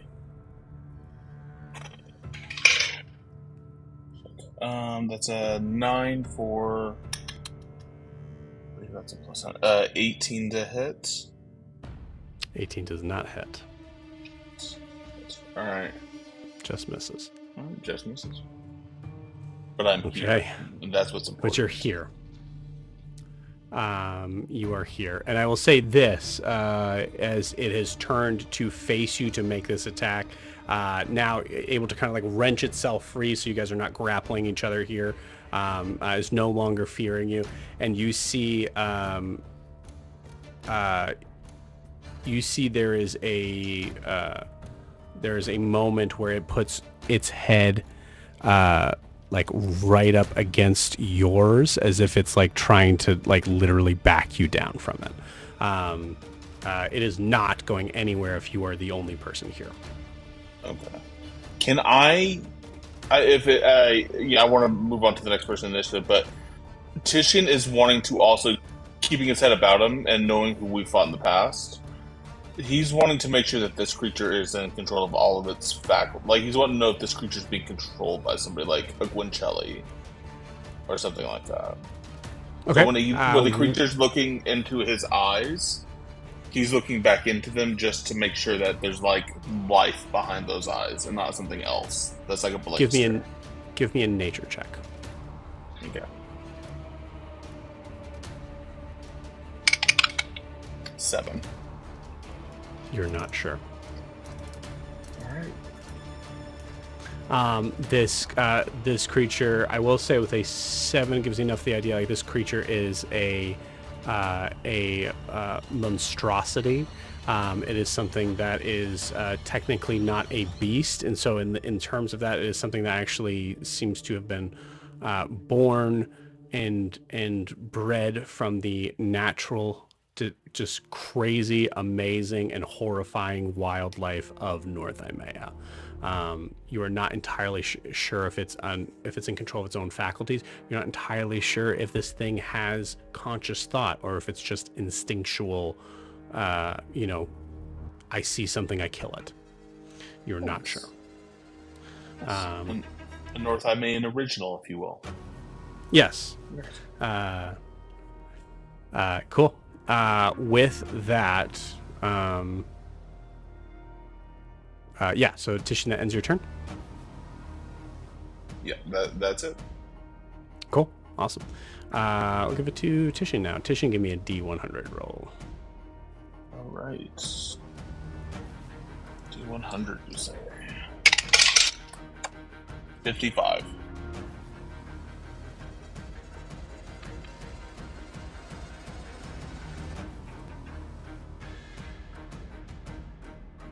Was that the worst number I could roll? It's a weird number. Come on, wild magic. Let's do it.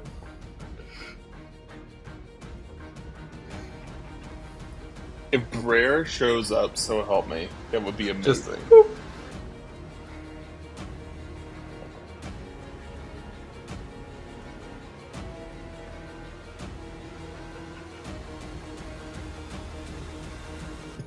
This is not the person that should be getting this. I think. I mean, it says or target.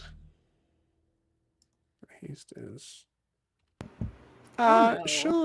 She'll use. Go ahead and roll me another D100. Want me to roll another one? Okay. Mm-hmm. Okay. Oh, it is you. It is whom you can see. Okay.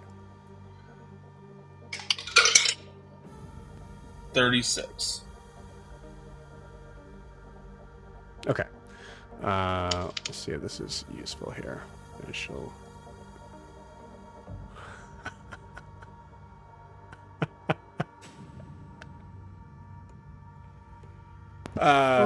Yeah. I think ultimately this I have no idea what Jet's gonna do with this, but who knows? Jet. Yeah. You feel an interesting sort of surge of power that goes through you. Codex is in the wagon, is far from you, but I think is not Kodak's far in my enough. backpack. I threw him in my backpack last session. What you dropped the creation book? Was that what Yeah, was on the ground? creation book. Yeah, I dropped it. Got it. Okay, cool. Codex immediately starts just telling you this is not me. As you feel your claws start to extend further out of your body. Yes. You feel your head and your arms start to become bigger. As you've noticed, the ground below you is getting further away. Did I get enlarged? You not only got enlarged, you got hasted at the same time. Yes. She had haste and enlarge, and she's running both of them at the same time.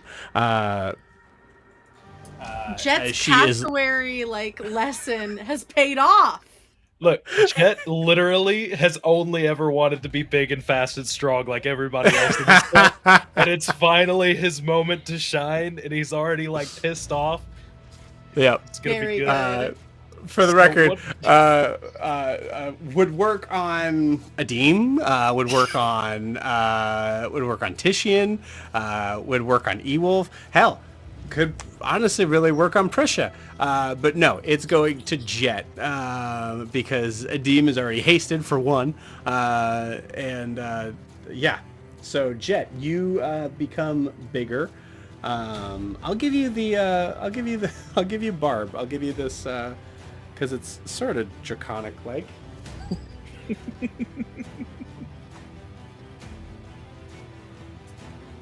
Also, for the record, that is not Barb. That is a cockatrizzard.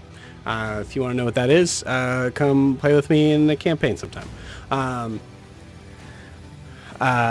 Cool. But with that, she is going to. Yeah. Okay. Cool.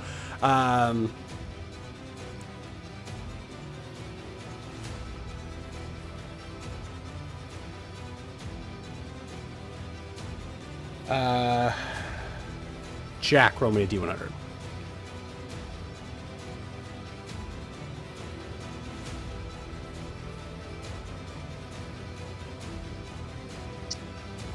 Excuse me. 24. What? Oh, you said I'm sorry, D20. I said D100. Okay, I'm like, okay. How'd you roll a 24 and a D20? That's crazy. 14. 14's good. Cool. Adim, as you are looking back, as you see Jet just kind of growing to this weird, larger size creature, you look back and you see Alyssa now has both hands up. And you see as the fire in her eyes is still going, it does not seem like it has become larger. She, ironically, I think in this moment, as someone who is consistently and very, very carefully worried about Alyssa's space of control, you notice something different with this. With that 14, Alyssa kind of looks over at you and just does one of these, go get him. Very uncharacteristic of her for sure, but someone who is actually seemingly in control right now. So yeah, and that's Alyssa's turn. Grian, you are up. All right. I will, as a bonus action, I'm gonna go and heal Prisha for 4. That is 6, 10, 15 points of HP. And then I'm gonna take full movement toward the creature, which will be 30 feet. And I will attack it with 2 Eldritch Blasts. So first one's going to be 19 to hit. 19 just hits. And then the second one's going to be... Hey, baby! A 26 to hit. Cool. Give me the damage on the first one. First one is going to be a D10. It's going to be... it's going to be a 2 plus a 4 for my charisma, which is 6. And then my wings also give me another 4 radiant damage. And my boon will give me another 4 because the sun's out. So that's going to be a total of 14 damage. Nice. Cool. Please tell me how you want to do this. Hell yeah. So I think I see Jet growing really big. Alyssa's really at it. But turning, I see Titian looking not so great. And I think I just run and just yell, Titian! And I throw the first Eldritch Blast, and it just... I think it kind of just... It looks at the light coming at it and just goes straight through the last row of eye. So in one and out the other. Nice. As Titian, you are baring your teeth, getting ready to finish this fight. As you see it rear back, and as soon as it does, there's a moment where you just see it. You see just a and as the body just falls to the ground, immediately dead. I mean, going through the eyes, you're probably hitting the brain. Immediately just collapses to the ground with an extremely loud and finalizing thud. And with that, we are out of initiative. And it is exactly 10:30. So I'll say, want to make sure we finish this moment. But I just want to, I guess, sorry, my ADHD saw that and I was like, wow, that's perfect. Titian, anything you want to say or do in this moment? I think Titian is, as soon as he sees that beam come through there, he's still gonna take the opportunity attack, and you're just gonna end with Titian literally on the ground stabbing him. Still, you're just gonna see Titian mother, you son of a Titian's I was just gonna say Jet as well is just flying over and ripping into its flesh. He's gone full primal savage, and now he is what he always wanted to be. He's gonna be pulling out its heart kind of thing and holding it up. That was what he was going to go into melee next turn. Cool. I love that. Titian, just one thing I want to make sure I understand. The end of your turn, you were rolling to see whether or not this thing was being controlled by something else. Yeah. The end of this turn, you're stabbing it after it's dead and yelling at it. Don't get me wrong. The roll to decide whether or not this thing was controlled was not to save this thing's life. It was to kill this thing and then find the next thing to kill. I like that. Very cool. So this is just an angry moment for Titian where he is just absolutely... He's making sure this thing is dead. He's doing this the hard way. You got it. Yeah. Okay, yeah. I think if we need to go to break, that's fine too. But go for it. Okay. Prisha, now that we have exited combat, she's gonna pull her arm out from Ewolf and scramble to stand, and she's gonna try and run toward the body, but she's probably only gonna get about as far as the rock when she sees kind of the muscular damage is what we will affectionately refer to it as. She wanted to look at this thing close up, but I think that at this point, between Jet and Tishian and Grian, just like the shot through the eye, it's probably not viable for her at the moment. And she's just gonna kind of hit the rock, and as she does, she's gonna cast Stone Shape to just take like a little chunk out of the rock as she hits it, mostly for dramatic effect. Hell She's yeah. also angry. Hell yeah. Breaks through. Want to make sure I give opportunities. So I mean, Grian at the end of that, seeing that reaction, anything, Ianthe, Adim, anything. I would just immediately whip around and like check on Alyssa. We don't have to Exactly. necessarily RP it, but Shifting or right this around, second. like, whoa. It's over. It's over. She's been rolling like freaking crazy. So on that, as she's like holding both, you see, I think like unless you touch her, she is just holding it up and just saying they're not done. As Jet is still, I mean, from the distance, especially from like where Alyssa is at, I think Adim, you're sure this thing is dead. Ianthe, you're sure that Adim is sure this thing is dead from the distance. Alyssa does not seem to know. I'm just like, hey, it's dead. They're just really angry.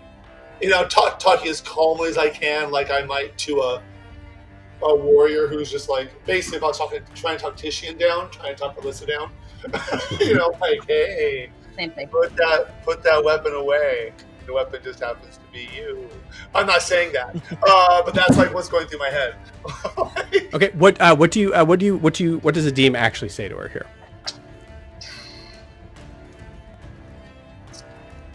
You know what?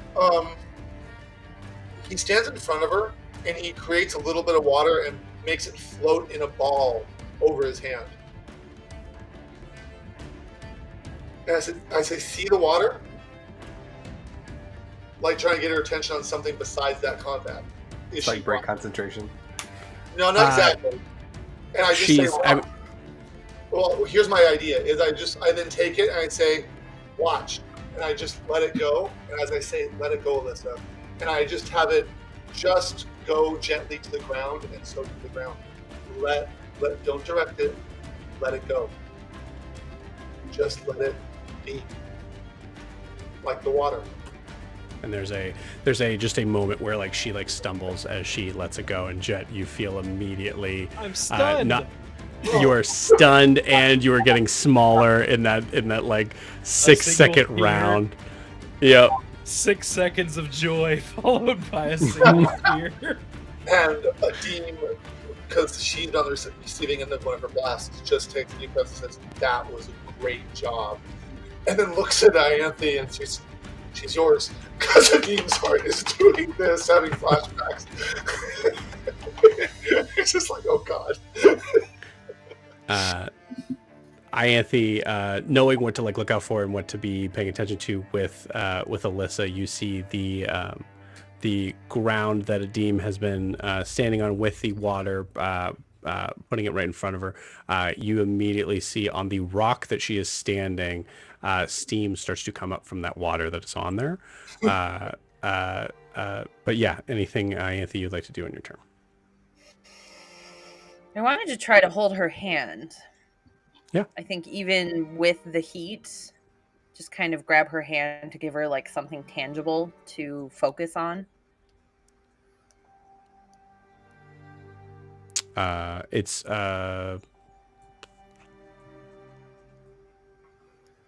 roll me a Constitution saving throw. I'll get at those.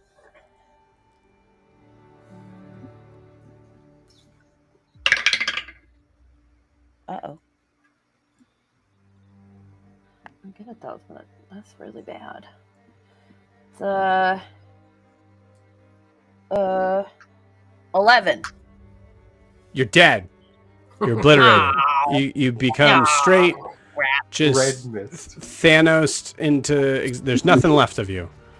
No, you take You take 3 points of fire damage as it just feels like it's like you're touching a stove as you're touching your hand. But then it subsides within your hand. Actually, you're resistant to fire damage, are you not? Is it Genasi? No. I am because of my the trident. Got it. Cool. I have other resistance. Yeah. Cool. And with that, as everybody is, I was gonna say, yeah, I go think- ahead. Yes, Graham. Yeah. I think the last thing Green will do before we cut is as Jet shrinks and Titian releases his, like, he pulls back from stabbing. I think Green's gonna just stand in front of the beast and see its mangled corpse. And he's just going to pull a small wooden box out of his bag and just say, I hope you're hungry. And he'll release Danzig to eat for the first time in Incredible. forever. Incredible. Yeah. With that, a 3-headed Cerberus appears, looks around, looks at the ground, looks at you, Green. You say for it to eat, and it chows down. And what a gross space to do this. But with that, we're going to take our 10-minute break. We'll see you guys in 10 minutes. Bye bye. Nice.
I'm just saying you need to find that Rudolph cut. That'd be great. Hello.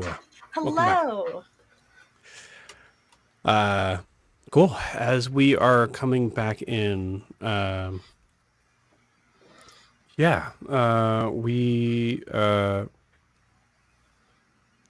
start to hear the sounds of the forest like kind of coming back into your ears as everything kind of like calms down, sort of, for a moment. First thing I want to say is that Ewolf kind of like looks back in Alyssa's and Ianthe's direction, and then runs to you, Prisha. And as you, do you think it's the same like shoulder, or do you think it's a different shoulder that you, or like it's the opposite shoulder that you strike with the stone? Your call.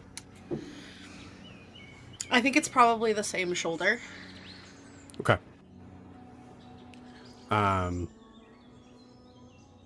Great.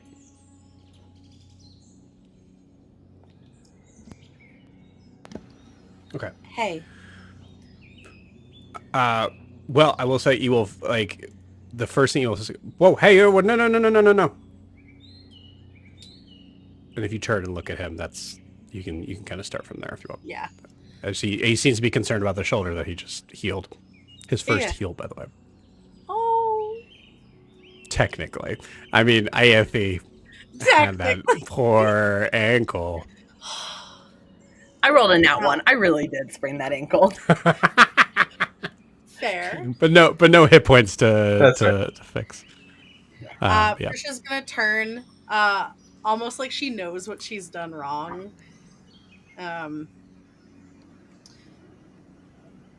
It hurts.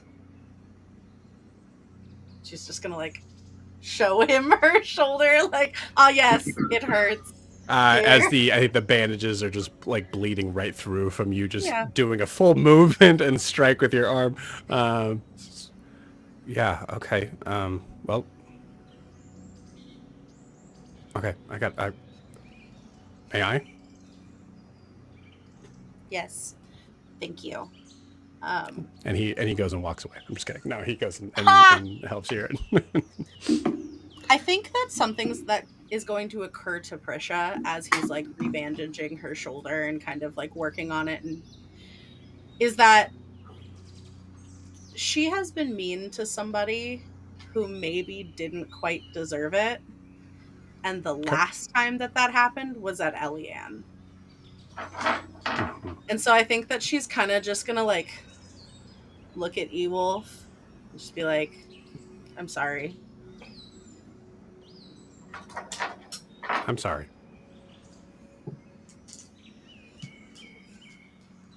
I'm not used to being pushed, but it's not worth being mean. So I'm sorry. Oh, and there's nothing I can say that makes that okay. But hopefully this helps. Good Lord. As he is now watching. He's watching just I think like maybe a moment where everybody steps back and there's just a pile of I don't even want to just viscera. I hope Donzig saves me. I hope the dog saves me a bone. She's just kind of like looking like. Okay. All right, that's I'm gonna. I think he's probably close enough to see all of her like little bags and things on her like around her waist, and like there's like bones poking out of them. Like it's very visible that like she collects pieces of bodies. Like, Pressure, roll me a perception. I think it's a perception check. God, I hope not. Oh no, that's actually a great roll. Perception, you said? Mm-hmm. 24. 24. Great. He goes, all right, so yeah, so you're bleeding through your veins. A lot less than I thought there would be.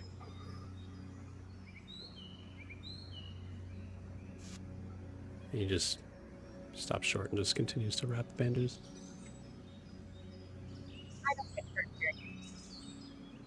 Say that again. You cut out. She says, I don't get hurt very easy.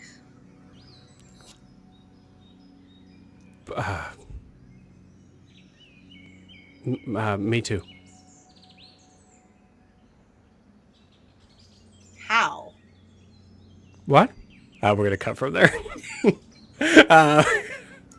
As we go over to Titian, Jet, and Grian, as you guys are assuming the rest of you guys are kind of like making your way over. I'm not keeping you guys out, but yeah, Titian, you mentioned off camera that you wanted to do you wanted to get a trophy or souvenir of some sort. Go ahead and give me. I'm going to say your choice, either athletics or sleight of hand. And I'll say, Jet, if you would like to help, you can. Assuming you kind of get out of that stun condition. Yeah, or if Grian wants to help too, it doesn't matter. Yeah, I was gonna say, as soon as Jet is no longer stunned, he's gonna kind of come to and kind of leave the whole like adrenaline-filled state, and he's gonna be more of, okay, what was this creature? You know, what would he know about it? What kind of things does it do? You know, like that kind of like. Why would it attack somebody on the road? That kind of thing. Mm-hmm. Yeah, you got it. I'm going to give you advantage on this, but I do think it is not an Arcana check at all, so I'd say it is a nature check, but I'm going to give you advantage. Same bonus. I took all of the chronology. Sick. That is a 17 plus 9 is 28. I've never in my life wanted someone to roll good on their nature check more than this moment. I know what it is. Can I go ahead and say it? No. Let me explain it, because Yes, this please. is what I get to do as a DM. But yeah, Tisha, go ahead and give me that roll. Yeah, athletics, just straight athletics check, man. As I imagine Tishian is like... I'll give Tishian the help action. Be like, oh, I'll help you hold here. Perfect. Tishian is, he's breathing heavy. It's like he's swinging his hand axe now. And does an 18 do it?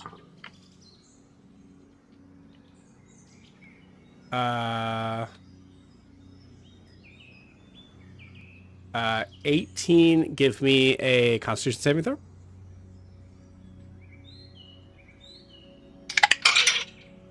That's cocked. Let me roll it again. That Constitution, you said? Yes. 23. Cool. First round, you guys are sitting with it. Looks like it's gonna take you a little bit. It's gonna take you maybe somewhere between 10 to 15 minutes, as there are several pulls that are happening, which is such a gross thing for me to say. This thing is mostly like, it has no neck in the way that it actually is very built up here. So all those muscles kind of conjoined together makes it a little difficult. It's also, I'd say the head itself is about the size of maybe Titian's torso. Big head. I'll have So the it will dragon not help you fit in pull the if you bag of want. holding then. What's that? I said I can have the little dragon spirit help. It's got like a +9 to strength and stuff. It can help rip if you need to. Yeah, cool. I will say, for mechanics' sake, I will allow it to be in the bag of holding now. Okay. Because this is, some of that was for flavor a little bit. I don't want you to have to worry about where to carry this thing if you wanted that. Yeah, cool. So I think Tishian, we're just catching Tishian with, like, I guess weirdly the help of Grian and a dragon spirit just going and like just like bashing it. Like he's not even, he's just grunting angrily and like just pulling it and making all the weird bad noises. And it's gross. The dragon spirit looks back at you, Jet. I assume this is an ancestor, right? Yeah, we're like primal, so he's like, "Yeah, let's do this." I would assume. Yeah. You hear a voice in Draconic that just says, it just says, "Why large cat makes so much grunting noises when ripping off head?" Does everybody hear that? Well, they hear, they hear Draconic. But yeah, I think he says it out loud. I think. Jet would say it's just how they are. He's a good warrior, but that's just he makes noises sometimes. I see.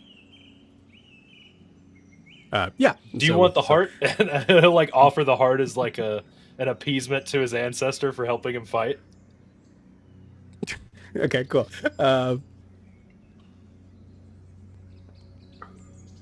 Oh, dude.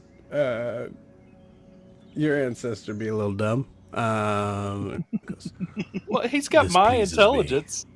Goes and like grabs the heart, and I think he has the heart, like he's able to maybe like pick up the heart, but as he tries to ingest it, it just goes right through. You know, like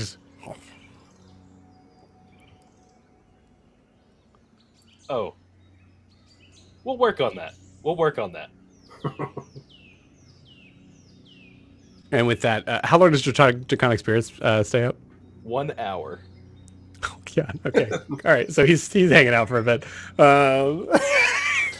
Hey, Yeah, we're Codex, gonna get to know this guy's Dance name. Master. Do you need another voice in your head? Like, I'm just Yeah. This one's out yeah. loud. It's not in my head. Yeah. What is Jet's grandfather's name? Because I feel like this is What's his Jet's name? We need a grandfather name. now. This would be like something draconic with a lot of S's and probably a hard like L sound at the beginning. So like Lazarus. Sorry. yeah, no. That's too like humanoid. You know, his would be something like Larsuck or something like with like a Let me crap, see what I like a can find. crazy like Ugh. deep Larsuck? like, guttural yeah, or something like that. You know, like just noises and guttural. Yeah, like we're primal. Like we live in the Pyre Mountains. Yeah, Titian, you hear a plethora of noises that began with Larsuck. Hey, what'd you call me? No, that's him. Hey.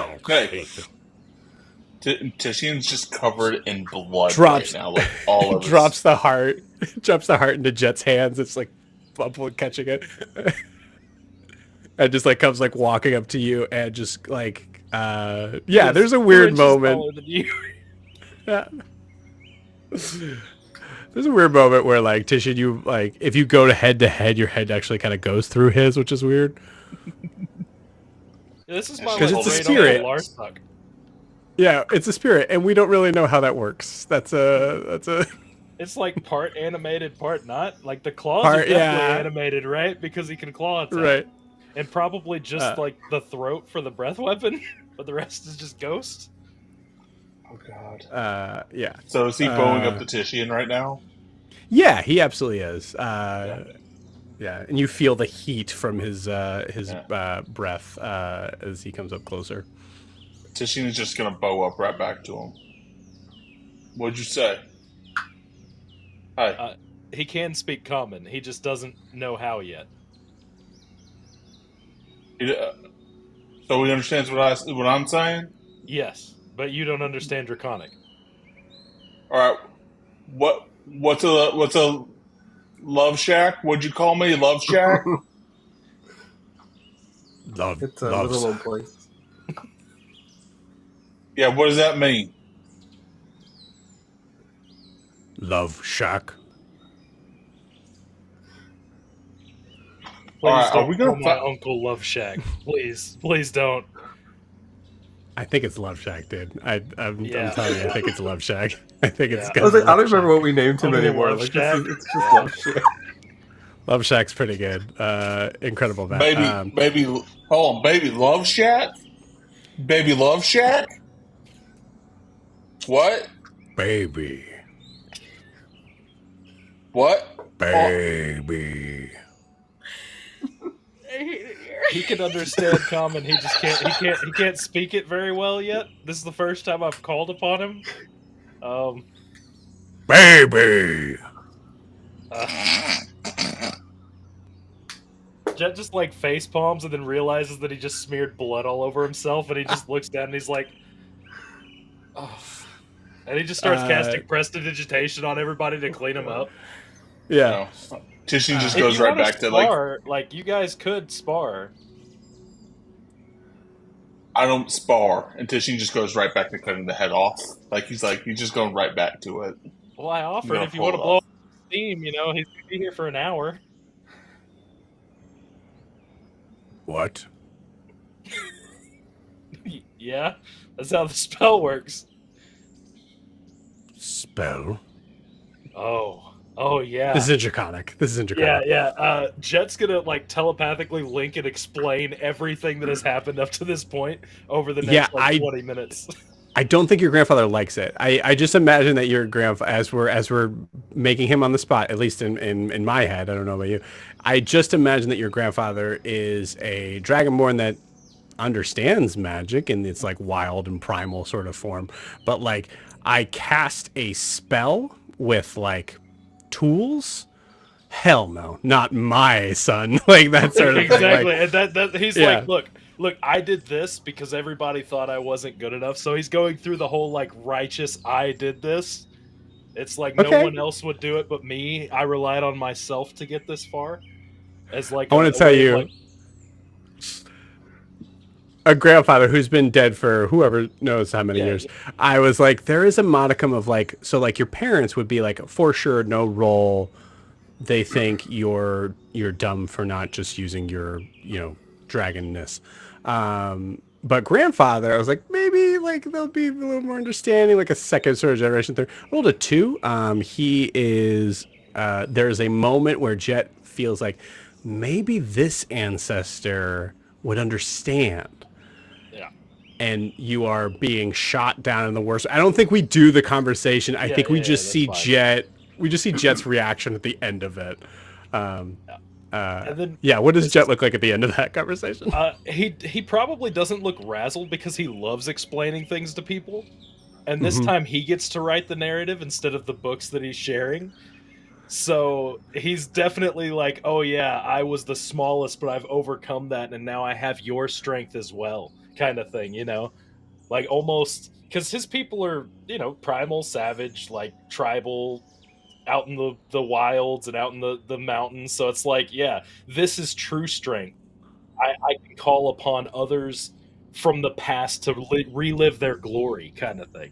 That's the way we go about describing it. I like that a lot. I like that we're going into this, but I like that a lot, and I want to make sure because this might be something. I'm going to say with that 2 that I rolled, we'll minus that from a 20. It's a DC 18 persuasion check to persuade your grandfather that this is the best way. This might be my time for inspiration, guys. I believe in you. That is a 16 plus 2, so that is an 18. Meets it, beats it. Heck yeah. Your grandfather just walks away going, and is thinking about it. And then I'd like to tell everybody what this creature was, but I will let you do that. Yes. So Jet, obviously, actually, and you can obviously choose to either regurgitate words, or you can say in your own words what it is. Gray renders. So gray renders, extremely large creatures. First off, right off the bat, let's handle this right up front. Are extremely fast, not 60 feet around fast. So right off the bat, Jet, you know that is weird. You saw it move that distance, and that is uncharacteristic of it. These creatures sometimes can find strong bonds with a specific strong ally, and once they do, they're actually kind of like truly like tethered, imprinted on this figure. We'll not leave this figure alone. We'll protect this figure with its life until its dying day. If they do not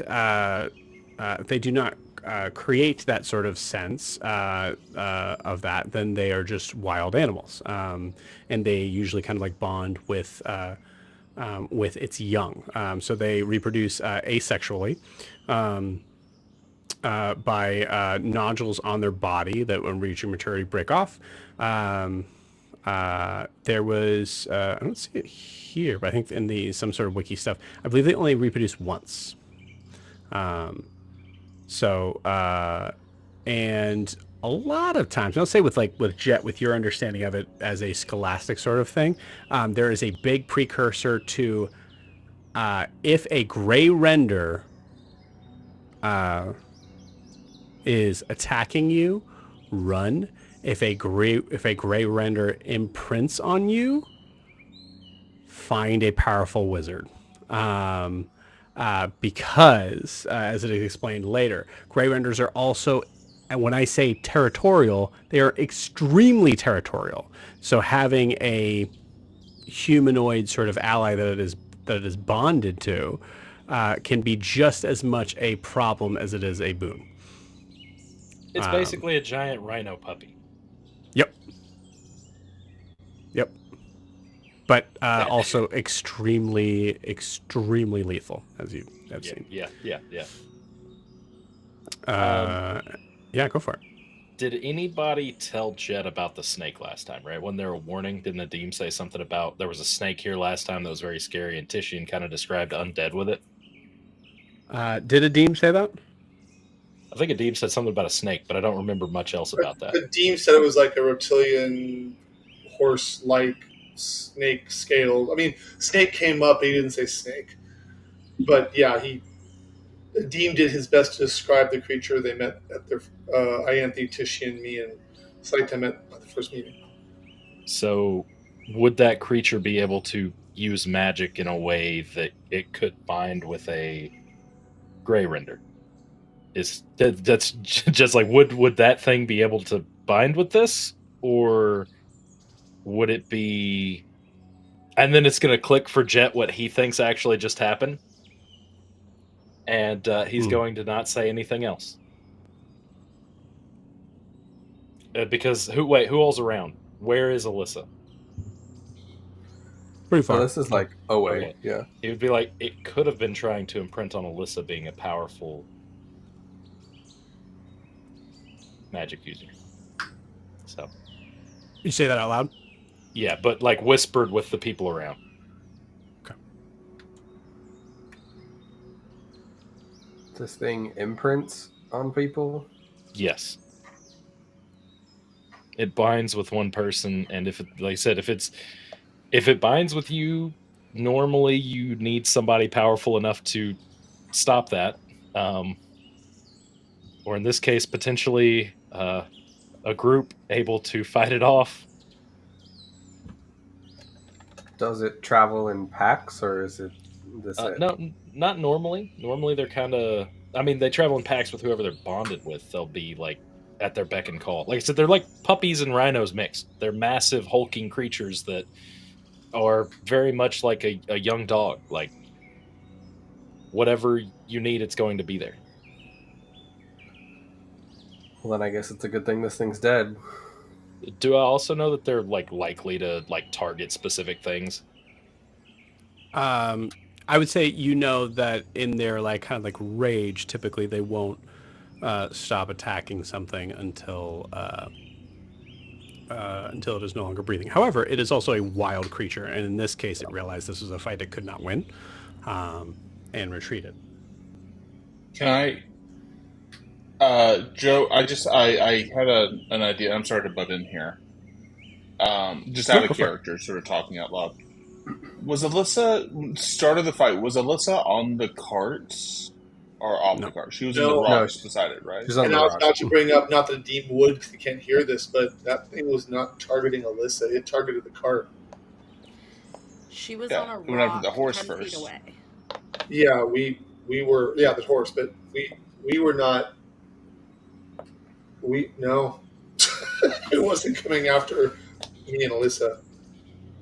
I mean, it could have just been hungry for horse.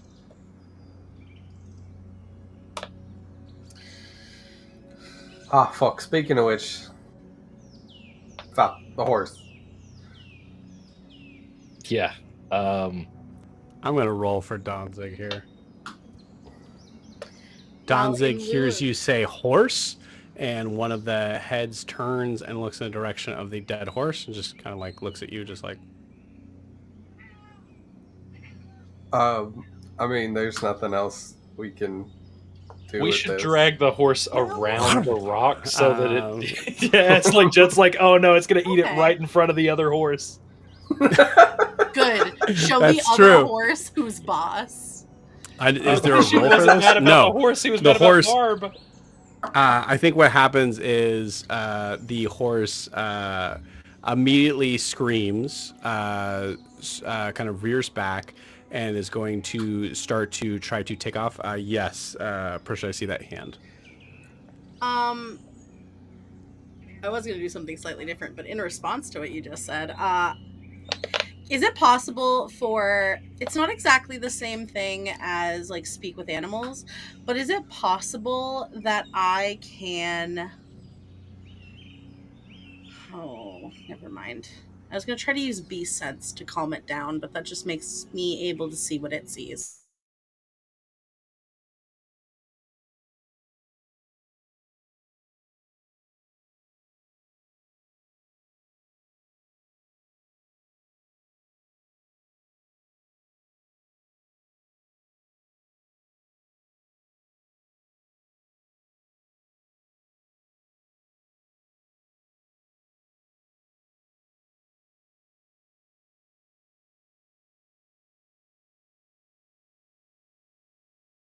Clear.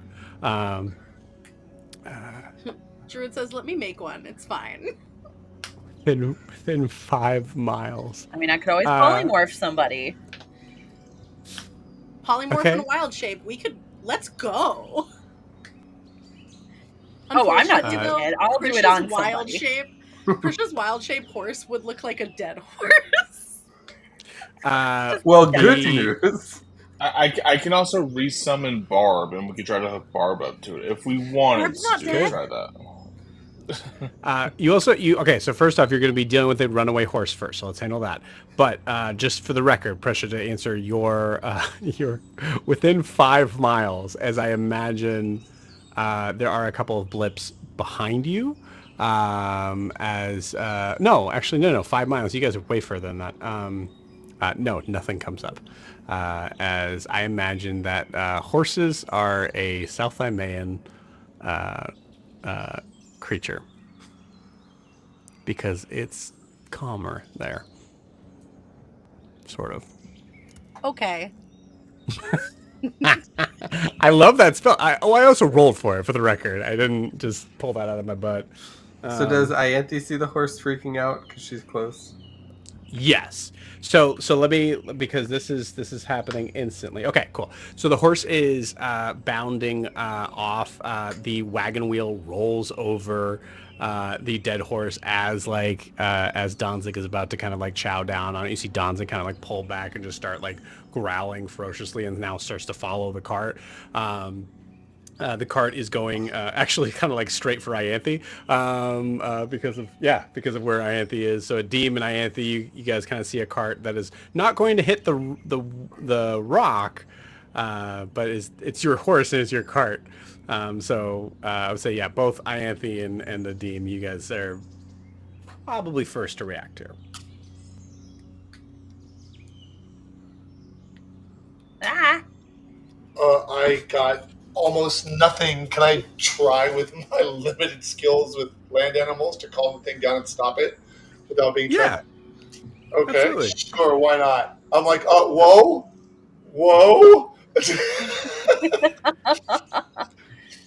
I'd probably start saying something like in Primordial, like, hey, tread water, like stay safe. And I'm like, no, that's not what I heard. Whoa. Give you that animal handling check. Yeah, with my 9, I'm thinking now I dodge out of the way of the horse. But yeah, I okay, don't okay. Hold on. Let me try something. I think I worked something out, and I will cast. This is harder than fish. Right. They don't speak bubbles. I will cast. I don't speak bubbles. Having a brother-sister argument while we're Genasi Time saying of the team. they don't speak bubbles. Excuse me. We do speak bubbles. I do not. That sounded very Okay, I hard. cast Speak with Animals. Okay, And you I got it. just... Hey, Oh shit! Oh shit! Oh shit! Oh shit! Oh shit! Oh shit! Oh shit! Oh shit! Oh shit! Oh shit! everything's fine. It's okay. What? It's all right. Everything's safe.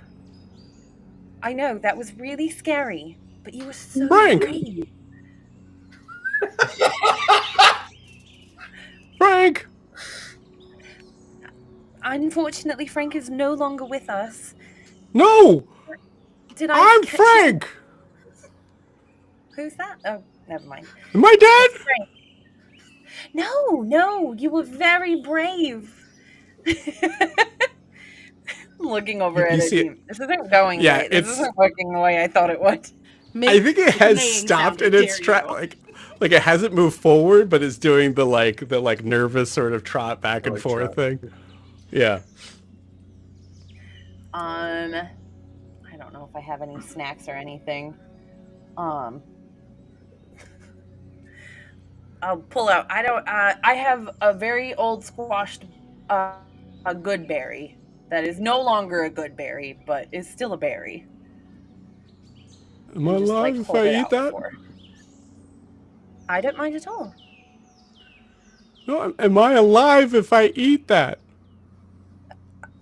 I believe so. As far as I know, things that aren't alive don't eat. I saw a guy like you put his hand through a horse once and it came back out. So if I can eat that, I'm not Would it help a if I- ghost. Would it help if I touched you and showed you that you're not a ghost? What if you are? What if I'm a ghost? What if you're a ghost? Yeah, you reach out and touch him. I just touch him on the nose. Yeah. See? Oh! Oh, I felt that. Great. Do you want the berry? Frank. What? Oh. Frank. There. See? You're fine. Okay. You were very brave. Okay. A couple of deep breaths.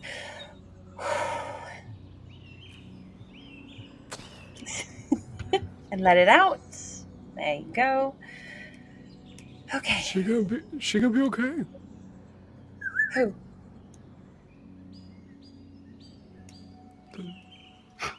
And you see him start to turn around, like as he's gonna see it again. Is she gonna be? Do you keep him from look. turning around?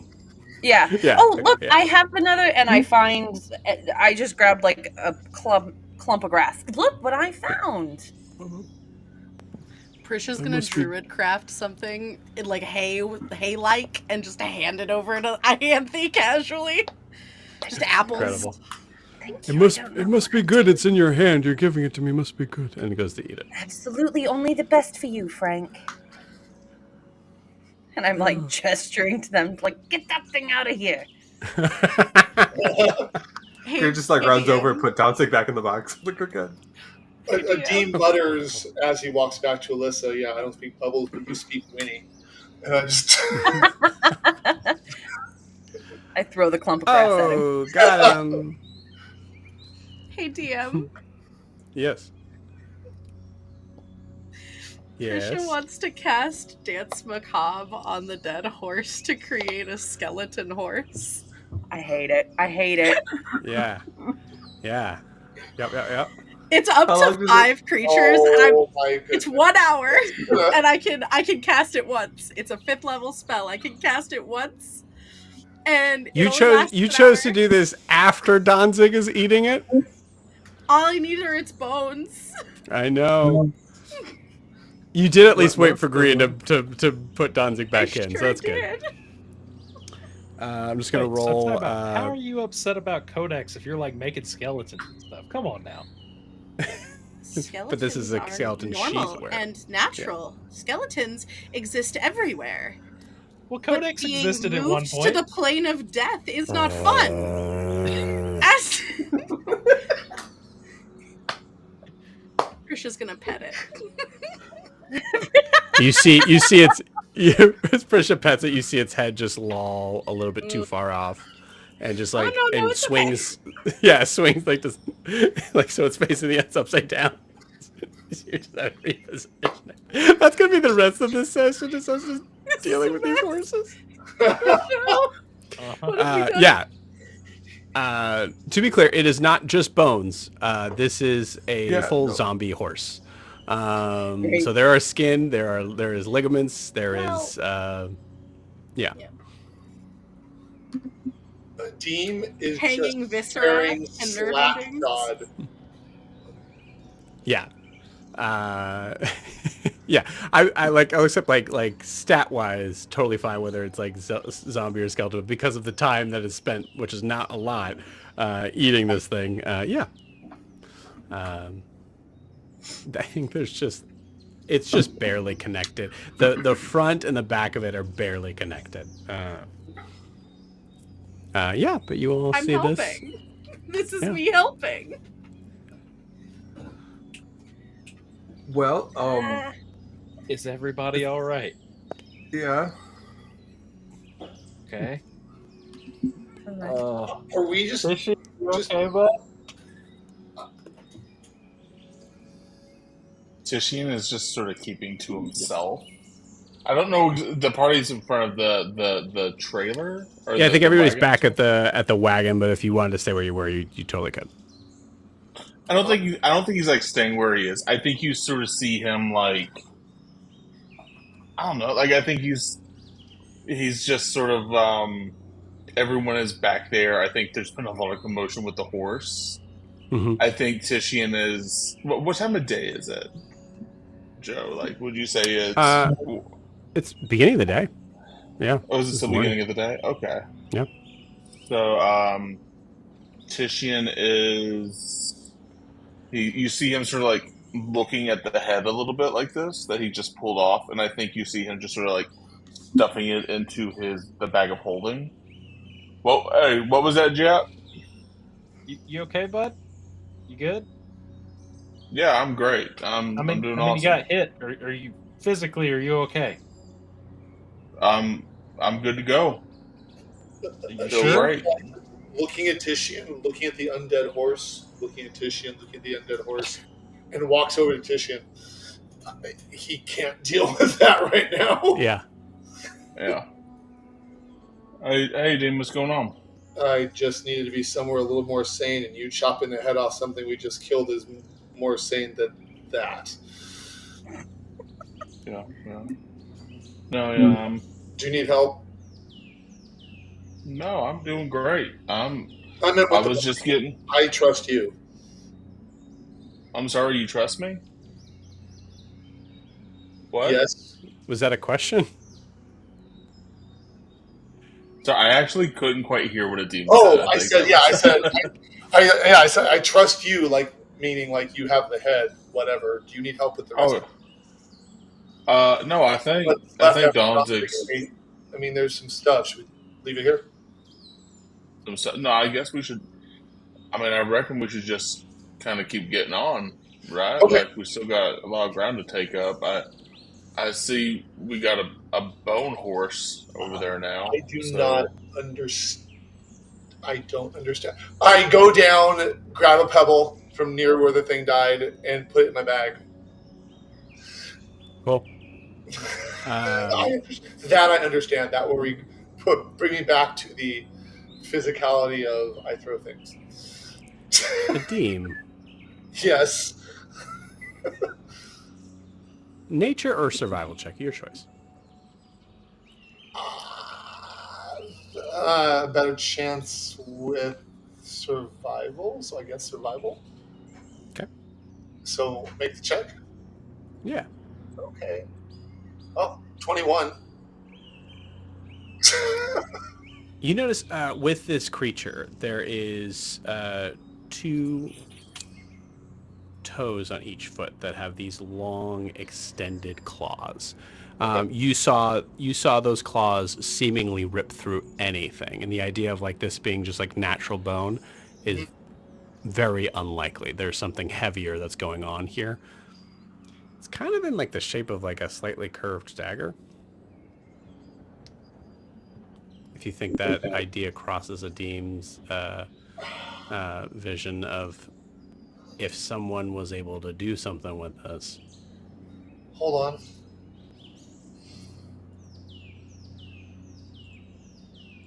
Everybody else rolls, so I will too. Okay, I said low as yes.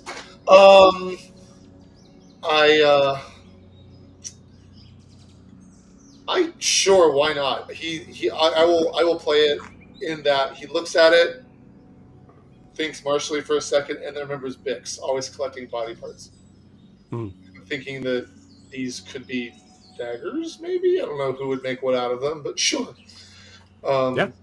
Hey, Tishy, can you help me with something? Yeah, what can I help you out with? I really want to get the claws. I have an idea. All right. Tishina pull out his secondary sword, and he'll start lining it up like on the knuckles of the creature. And I've got magic daggers, so I'm like, I'll start helping. Where do you want me to cut these at? I'll just like lop it off for you. Is that part of the survival roll I wouldn't be part of the survival roll. Is just telling you where it was. But I'd say like putting your things together. No roll required. You're able to get it. So I just kind of talked like these look like they might be daggers that cut through a lot. I was thinking if we could get a hold of them, it might blah blah blah. Tishian, now you know why I'm doing it. Yeah. No, hey, you don't have to. Let's make weapons. Weapons make weapons. I'm not sure if they'd be balanced for throwing, but they'd be good for cutting. They definitely. We can definitely attest to that. Yeah. How many do we get that are recoverable? That's up to you. I have a question with Adim on the idea of like, would Adim be in a space of like waste not? Maybe the first couple times, trying to make these wouldn't be so good, and it'd be nice to have extras. Or is there a part of Adim that's like, I only have 2 hands?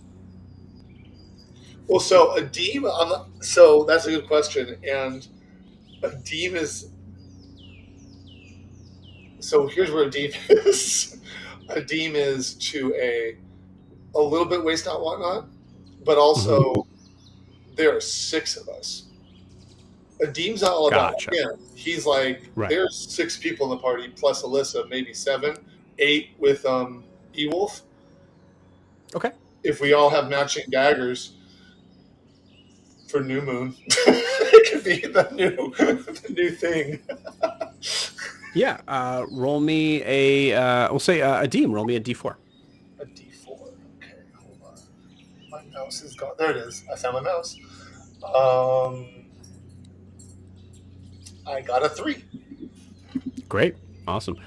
You are able to collect 6 claws. The back foot, you notice that one of them seems to be like cracked in the center, like in one of the back feet. You're just like, no.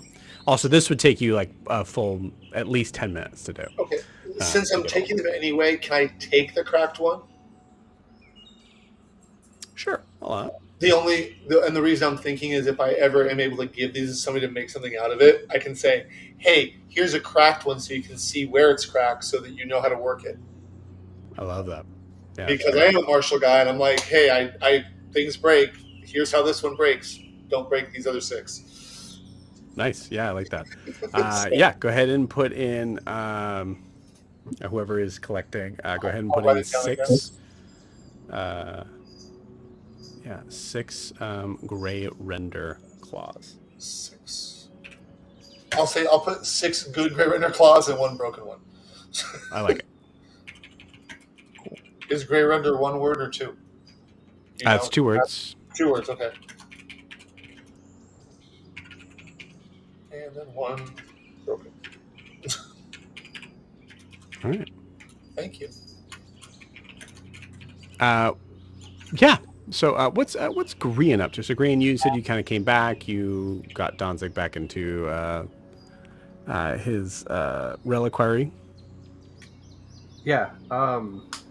I'm thinking along the same lines as like we should probably just keep going from here. But also, he wanted to ask Prisha, "Hey, I saw you probably could have used a little bit more help out there. I wasn't sure.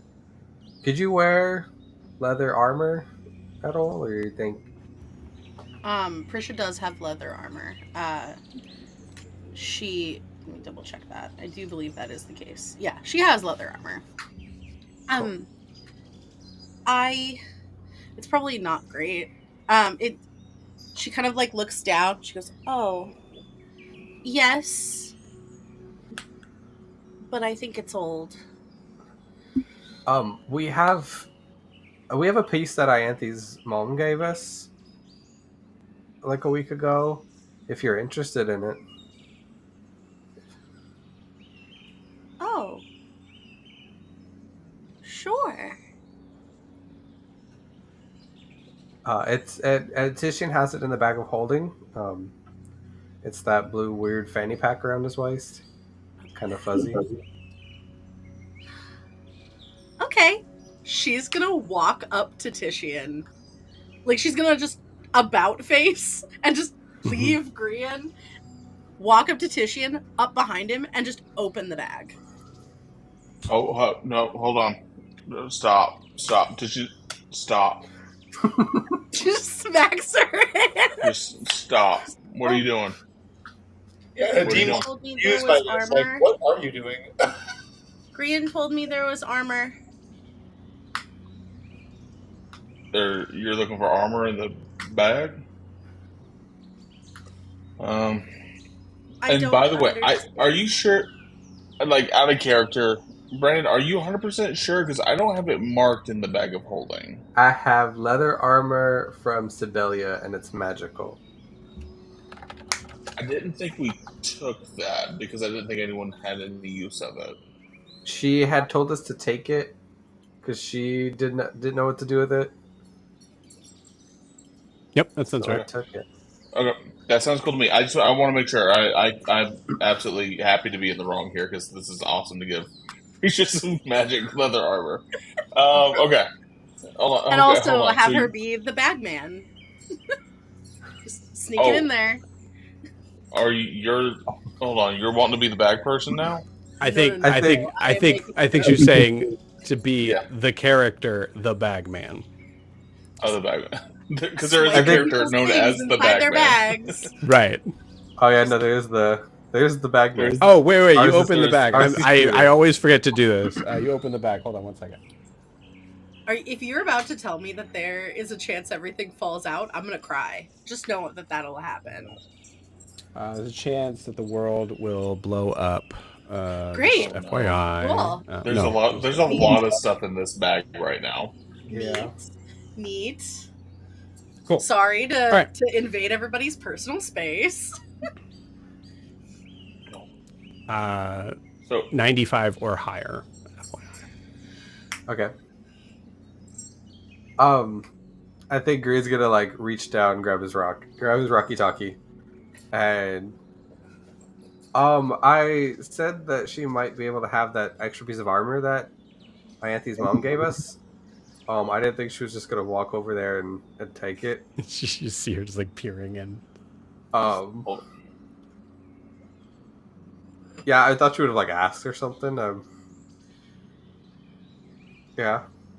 Did I do something wrong? who is? Oh, okay. Hey, hold on. Hold on. I got Gran talking to me on one hand, who's not using proper Rocky Talkie etiquette, and then I got you talking to me over here. Hold on. Sorry, I'm getting a lot of sensory overload right now. You have a lot of voices in your head. Yeah. All right. Funny that. Prisha, Hey. you want the leather armor that we have in there. That's totally great. Here's the thing I gotta tell you. You didn't do anything wrong this time. But you see this bag, and Titian's gonna you see this bag right here? He's gonna Yes. flip up his like fanny pack. You see this bag right here? Uh-huh. Yeah. So this bag is the party's bag. and you have just as much access to it as anybody else. But the problem is, I'm responsible for this, and I take that responsibility very seriously. So when you want this right here,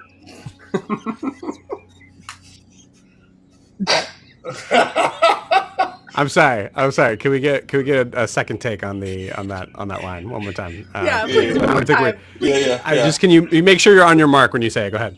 Uh-huh. When you want this right here, and you want to access it and get into it, that's fine.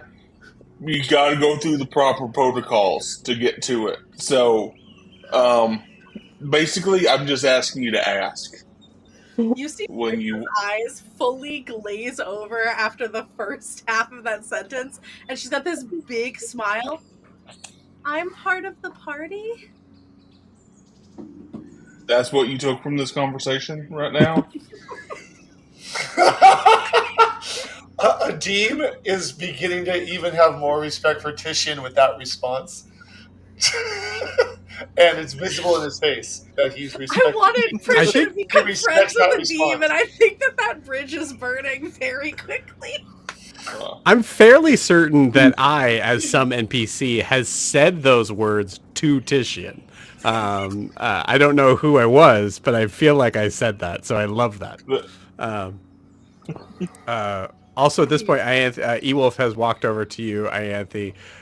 We'll talk about what Frank is saying in a second, but has walked over to you, and the angle, I think, from where Titian is having this conversation, which is further out, right? Because the claws and all that stuff, that's further by the animal. You guys are back by where the wagon is. It's a very strange angle for Ewolf to kind of lean in and just go, I know you're doing something right now, but can you look at this and tell me what the fuck's going on? As you see Titian just... Yeah. Oh, if only I could. Okay. You okay? Yeah, I'm fine. You then hear, "Hey, Blue Frank." Yes, Frank. Why does Girl Frank looks a little different, right? I hadn't noticed a difference. Looks the same to me. Really? Mm-hmm. Not Ianthe gaslighting a horse. Like a... Whatever gets us going peacefully. Like something's missing? She doesn't look... Like Girl Frank doesn't look happy. Looks kind of... distant? Well, maybe she was shaken by Oh, what just happened. her head fell down. Oh. That never happened before?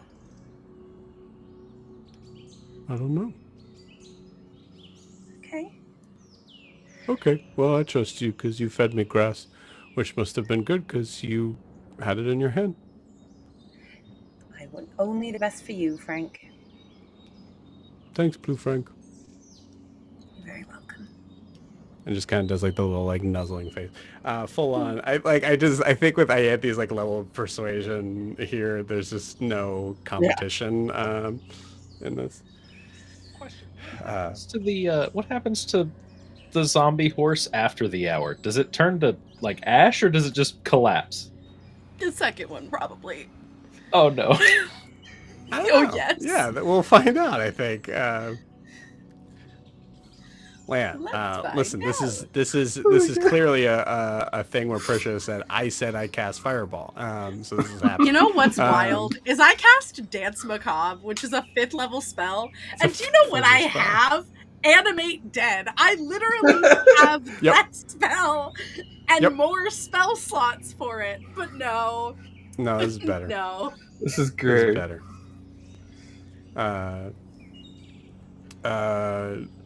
You step into the task. Just targets forced to become inanimate once more. So I would say it just kind of falls into the pile that it once was. Also not great, but hey, you got an hour of 2 horses. And then I have Animate Dead, which lasts for a minute? I don't... Like 24 hours. Is it 20? How is Animate Dead a better spell? Like, It would be the not. first time. Yeah. well, I think Dance Macabre's like thing is that it can be 5 targets versus just 1. No, they both can be multiple targets. The big difference, though, is that Dance Macabre is instant cast. The other one takes time. Like, you wouldn't cast Animate Dead in combat, right? Animate Dead is... One action. Animate yeah, Dead it's is a 1 cast. minute cast. Yeah. Yeah. Or wait. Yeah. Again, if you don't want to burn through your spell slots, I can get Barb back, and Barb can pull the cart, and there's no time limit on that. How long does Speak with Animals last? Andy? I'll look it up. I think hooking 'Cause if it's an Barb up. hour, fine. But if it's 24 hours, we have to keep 10 girlfriend. minutes. Like, It's 10 like, minutes. 10 minutes. Okay, great. Because like, I'll keep this up and burn through my spell slots if Ianthe has to keep listening to Fred talk about girlfriend. But Right. Frank, I'm sorry. Frank, Frank. excuse me. And bad. would have to talk to Blue Frank about Blue Girl Frank. Frank. Of course, how could I be so rude? Your official title. I think it would be best probably for Tishian to summon Barb, hook Barb up, and then just let Girl Frank, fall to Trot her, along behind us. fall to her thing away. Why don't we- Quick Frank doesn't have to worry anymore. We could set Girl Frank off and let them just walk into the sunset. Literally walk into the sunset as a zombie across. I'm gonna Before tell the you- hour is up, though. I'm gonna say this. I'm gonna say this right now because Girl Frank, in the backstory that I'm making in my own head, instantaneously. I cannot stress this enough. How quickly this has been decided. Girl Frank has grown up in captivity, so seeing a wagon going away without her in a specific path, all she knows is to follow that path. Great. So that is absolutely what Girl Frank is doing. Just so long as zombie she doesn't control. do it The like worst- at the front of the cart, I think we're okay. Yeah, Why I is think it she's such just a behind the tragedy? cart. She stays behind the cart as she loses like one hoof and is now just stabbing her not the femur bone, whatever is after that, into the ground Connected each to time. the Yeah. I'm about to throw an X symbol up for just how pathetic and sad the situation is. It's just so tragic. It's just so tragic. Yeah. Awful. She's keeping up The pace. though. consequences of my actions. And the fact that we can't leave her behind because we don't want her last her last thoughts to be that she was abandoned. Right. Okay, all right. Full on peg leg horse. Awful. So Oh, are we God. piling back in the cart and heading out then? Piling back in the car. Let's Please. keep on I going. mean, we haven't Keep we on haven't even keeping asked the on. question. We haven't even asked the question. Does the cart require 2 horses to pull it, or would we just have 1 horse that pulls it at a slower speed? I mean, there's enough of question. us that it's probably better to have 2 than 1. Yeah. Well, it's definitely better to have 2, but like, is it Frank possible work to have? too hard. Poor Frank. Let's He's see. been through it, Would Jet? I think you just like naturally kind of understand this. In this case, with the load of pulling absolutely everyone, might be tricky, given the idea of the terrain that you're currently in.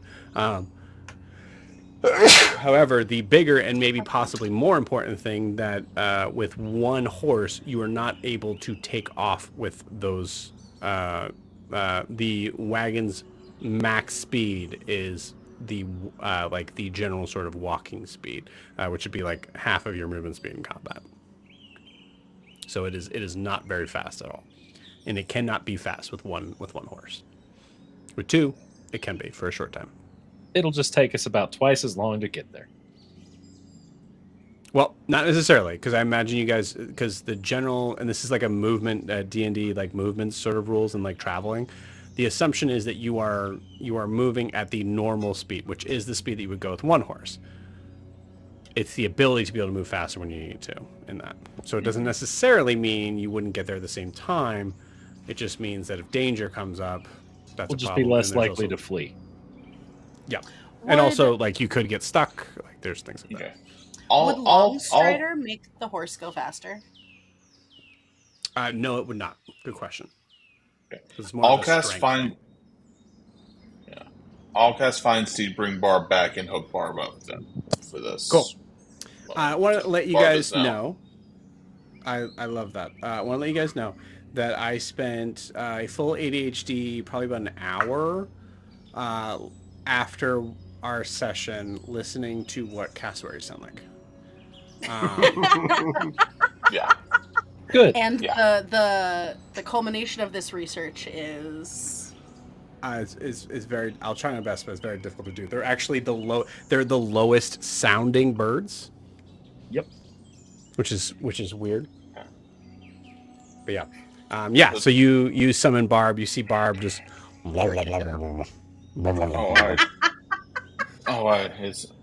I'm sorry, Barb. Look it I up didn't and tell me know. how far off I am. It's Internet, spot look on. it up. It's spot on. It's spot on. Barb, I'm sorry. I didn't know he was going to target you instead of me. I was trying to take a bit of that. All right, don't get snappy at me. I'm sorry. If one of us, if one of us is going down, you're the one that can come back up. So, like, I don't know why, like. Okay, that was out of line. I know. I'm sorry. I didn't mean it. Here. And Tishy's gonna pull out one of his raw rats, and he's gonna like, here you go. You can have one of these. It does that full down the long gullet. You see, It's like, the whole process. Yeah. Yep. Well, I got more bad news for you. You've never had this happen before, but the first time for everything, I'm going to have to hook you up to the wagon because one of the horses got killed immediately. I don't like it either, but it's got to happen. We can't leave it to the other horse. The other horses. I know you're not a big. I know those horses were not necessarily kind to you. They didn't let you join their games, but that's just. It is what it is. All right, you know what? Right now, this is not up for debate. This is happening. Okay, and Tishan's gonna like lead Barb to the wagon. You lead Barb to the. She begrudgingly puts the bridle on, and Tishan, as you stand back, you see what I imagine to be, and you guys can correct me if I'm wrong, what I imagine to be the entire party lined up watching this one-sided conversation that you had, and they're all just kind of like stared and just watched. I'm just gonna put this leather thing here. Tishan's gonna make sure there's plenty of space between Barb and the other horse, so that Barb doesn't kick the other horse to death. All right. And he's gonna make the stirrup go around their head. All right. And Tishan's gonna turn around and he's gonna see the whole party just looking back at him, I imagine. Yep. Well, Ianthe, you hear, Blue Frank. Blue Frank. I'll go running up. Yes, Frank. She's reading this spell more and more. What's that? it's red Frank. This is this is What's Feather that? Frank. Bird Frank. This is Barb. What is it? She is the new girl, Frank. As the spell dies off and he's still trying to talk to you. I can only do dog noises. Okay, you two figure it out. We gotta go. Tishan's gonna grab the reins and I think sit up top. All right, is everyone going to jump on, or are you going to Listen, me talk to my bird all day long.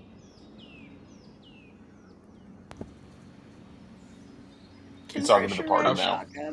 I think we just silently Yeah, I mean, trudge yeah. on. Yeah, I think we all trudge on.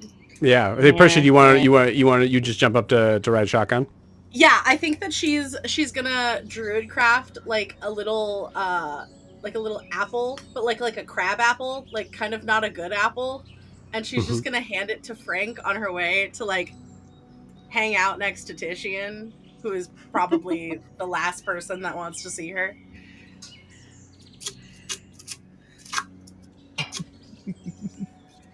And it starts to kind of get back on the road. Yeah.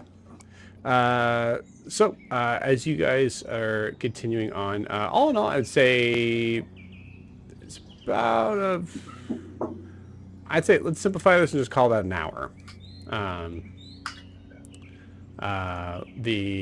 The combat itself, the shortest part of that, but there was a lot of other sort of things that were going on. So as you guys are able to, I think it also could include like you guys kind of trying to get the wagon back on a path that is able to use it's all four wheels, and yeah, you continue on down. Where is everybody in this moment as we're continuing on? We have Titian and Prisha riding, driving and riding shotgun. I think Grian's going to attempt to pick the book back up and probably with a little bit more focus. Use his eyes of the rune keeper to read the book. Okay. Jet's setting up the bubble.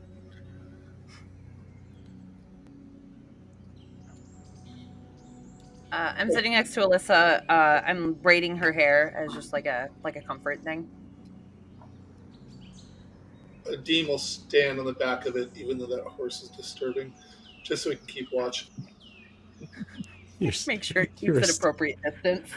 You're standing in the back of it, like really either having to face cloth in your face or this reanimated zombie horse. Yeah, I really want to talk to my captain and ask what he was thinking.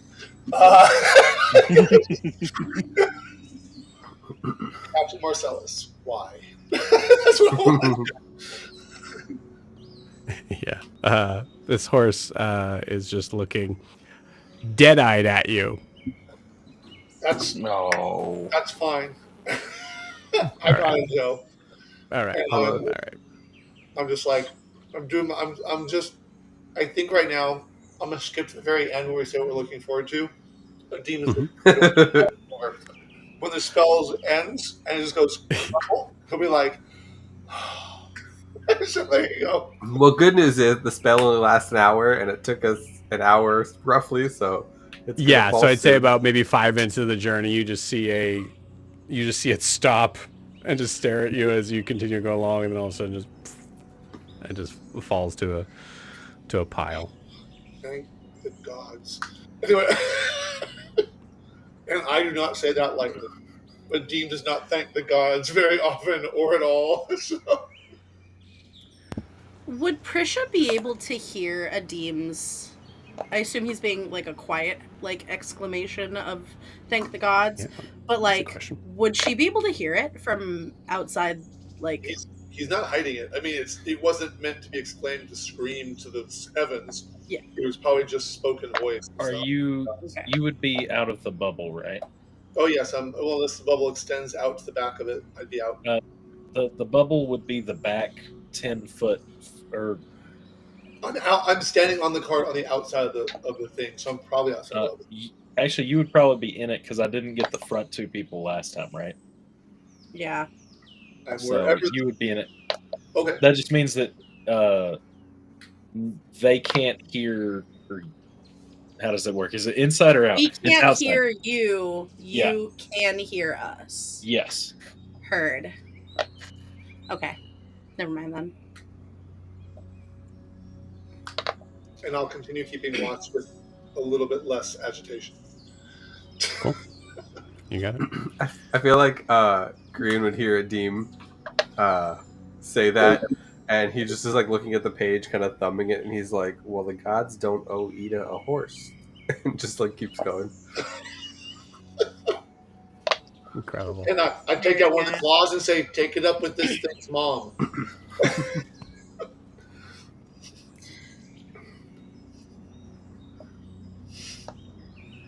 For the record, Ewolf is awkwardly sitting on the. I think I don't think this was by choice. I think it just makes sense in the idea that like everybody started to like kind of pile in, and there's like a mixture of like Ianthe not assuming that like Ianthe maybe not even really necessarily paying attention to Ewolf being very unassuming, and as Ewolf kind of like lets everybody walk in, notice that there's only one spot to sit down, and it's the furthest from Ianthe that there could be. As you see him like kind of take a seat and is just like, kind of like just is like facing you and Alyssa, kind of looks at Alyssa and just kind of like nods and looks at you, nods. Alyssa looks, she's like, she's noticeably tired, not sleepy, just tired.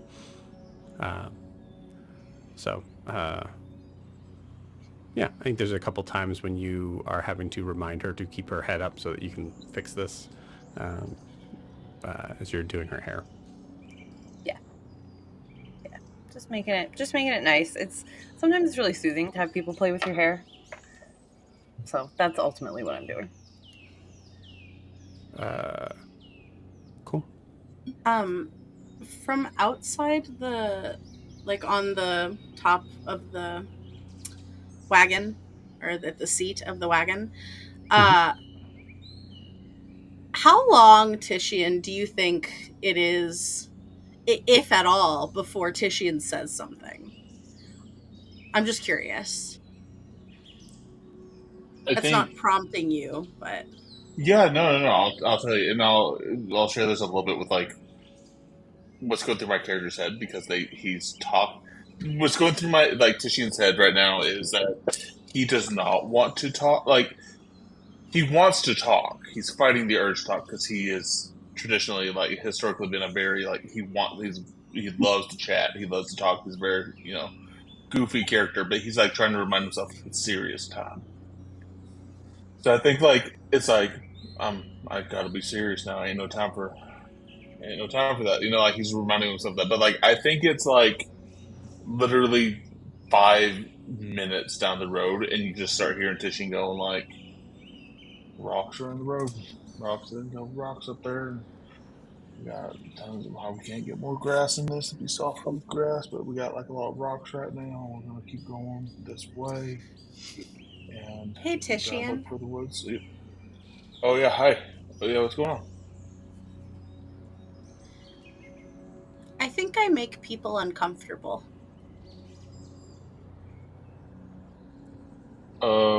What makes you say that? She's just gonna like turn her head. I'm sure she felt the spell end, like the dance. So she's just gonna like turn her head and see like the faraway remains of the bones of this dead horse, and just I think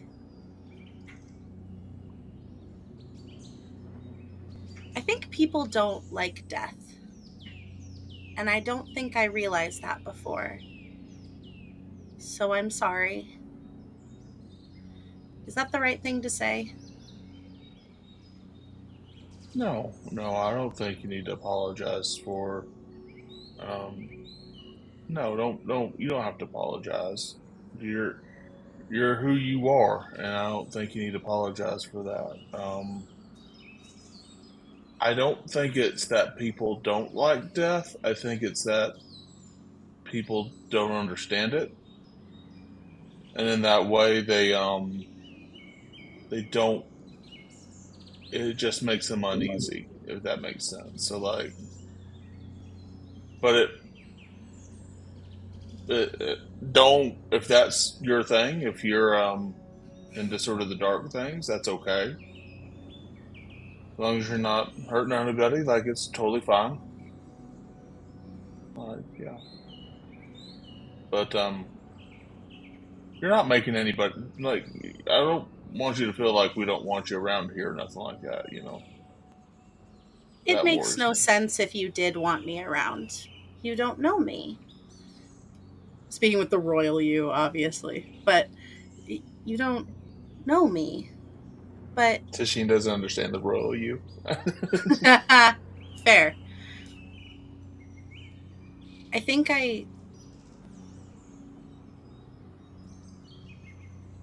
I think that it is very hard to be a new person in a group of people that like each other as much as you all seem to. But I'm also not sure how you all get along so well. It doesn't seem like you should.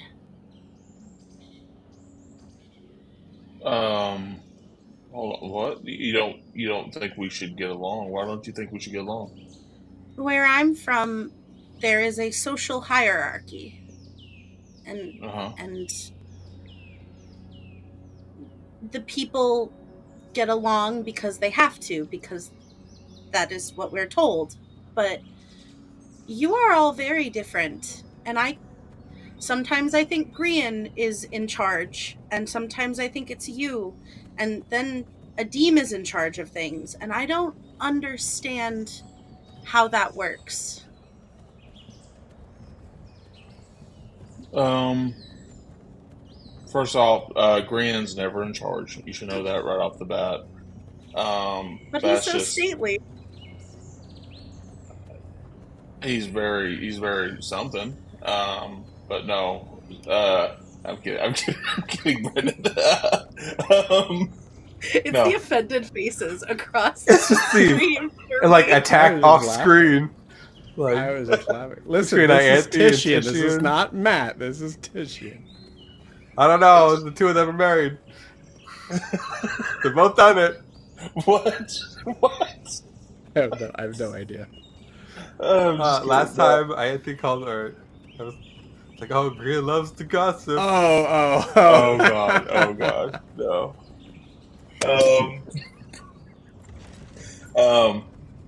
No. We don't. We've been without real leadership for a while, I think, as a group. I think some of us have picked it up here and there when it was needed, and then set it down aside when that moment passed. The thing that keeps us together is the journey that we're on. We have a common goal in that we want to do better, and To protect Alyssa. to protect Alyssa and to you know, take care of some other folks as well along the way. But yeah, I think there's that's a sort of moment as Titian's saying this. The camera. Sorry, I just had this vision of this. The camera actually moves away from you guys and starts to position two other people that are in the cart. You say as you say, to protect Alyssa and the other people. Do you want us to keep going in the conversation, or do you want to Yeah. move it to Yeah, the... no, Oh, it's- okay, yeah. okay. There. I'm telling the camera guy where to go when he films this. I guess. But, you know, maybe that's... I mean, maybe this discussion of leadership is something we should have, but no, we are unified in that goal. That's the driving point that keeps us going right now. Are you all equals then? Yeah, we're all equals. Neither one of us has power over the other. Is that odd to you, or?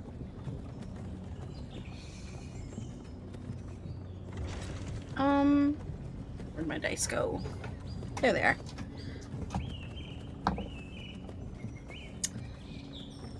Titian, you're gonna see Prisha's brows like don't unfurrow the longer you keep talking. And she seems to be like unable to find words for what she's feeling. And so she just nods, which is an inappropriate answer to your question. Sure. Mm. Tishian is gonna prod a little bit more in that. I mean, Prisha, do you think of yourself as a member of this group right now? I feel comforted by Ewolf helping me. I feel pride for you and Grian and Jet fighting the monster. But I don't know if I have room for new loyalty. My loyalty is to my circle. And aren't you only supposed to be loyal to one thing?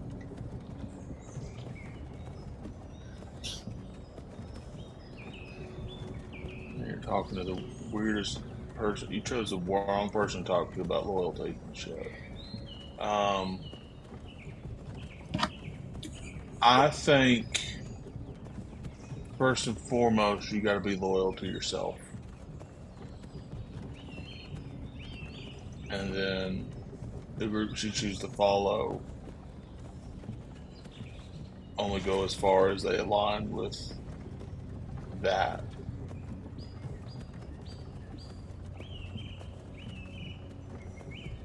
So the question I have for you is, how much of your loyalty is tied to that circle versus how much of your loyalty is to yourself in this moment with this wagon?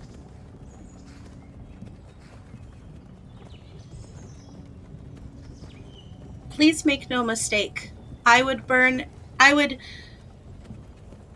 necrotize? I don't know. I would ruin the lives of anyone that tried to get in the way of this wagon. But my goal is to bring Alyssa home.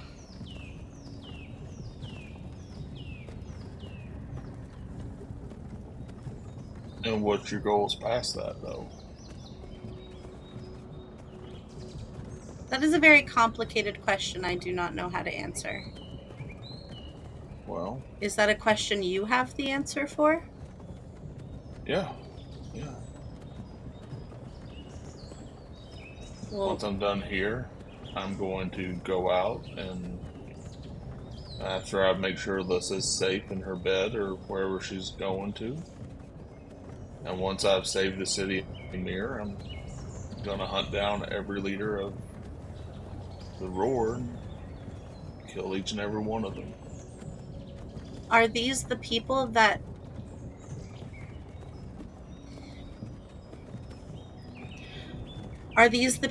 trouble you in your mind?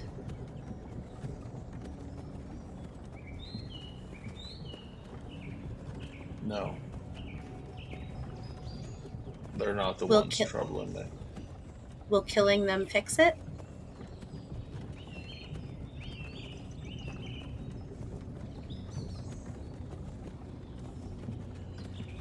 I don't know.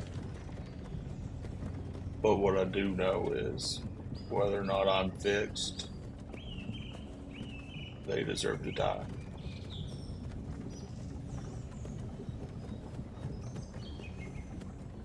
That is a good goal, I think. Oh, boy. So you're going to have to tell me a little bit more about the Leonin in your circle, and like a little bit more about like why are they the way they are, and I guess. But the Leonin in my circle, I think you may be the only Leonin I've ever met. you're a Leonin as well.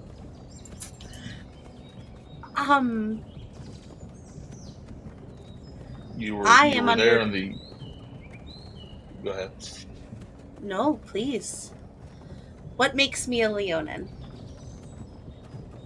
Well, I mean, you're a weird-looking Leonin, to say the least. I'll give you that. You're not like ones I've ever seen, but that doesn't mean Leonin come in many different shapes and sizes and stripes. You got some that are orange and yellow with black stripes. Some are smaller and larger. Some have manes, some don't. But the fact that you were in the Eminence with me, you couldn't pass through that if you weren't Leonin, right? Like, there's only one person that could, and I mean, I don't know what they are, but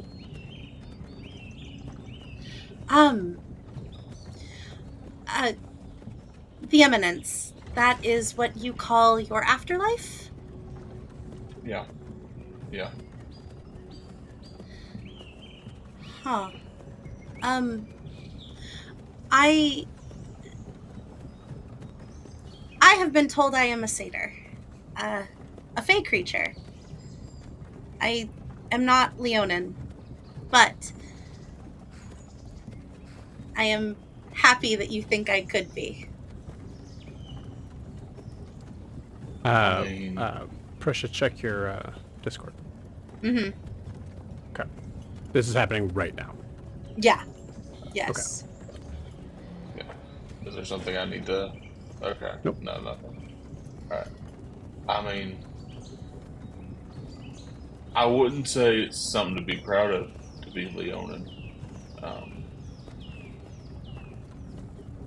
It's hard to be sometimes, to be honest.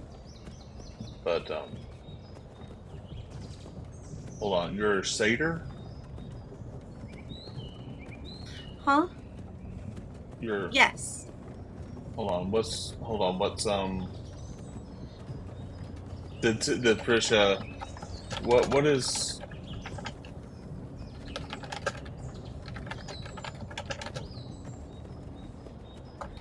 What's a satyr? You're a satyr? Or they something? What's that? Sorry, What are you Jet told me apologizing I for? was fey, and Grian said I was fey.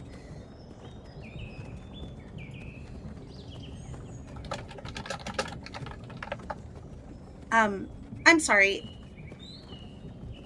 I suddenly have a lot to think about. I think.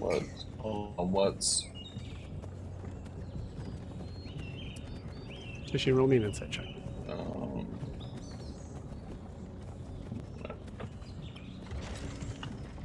Insight check.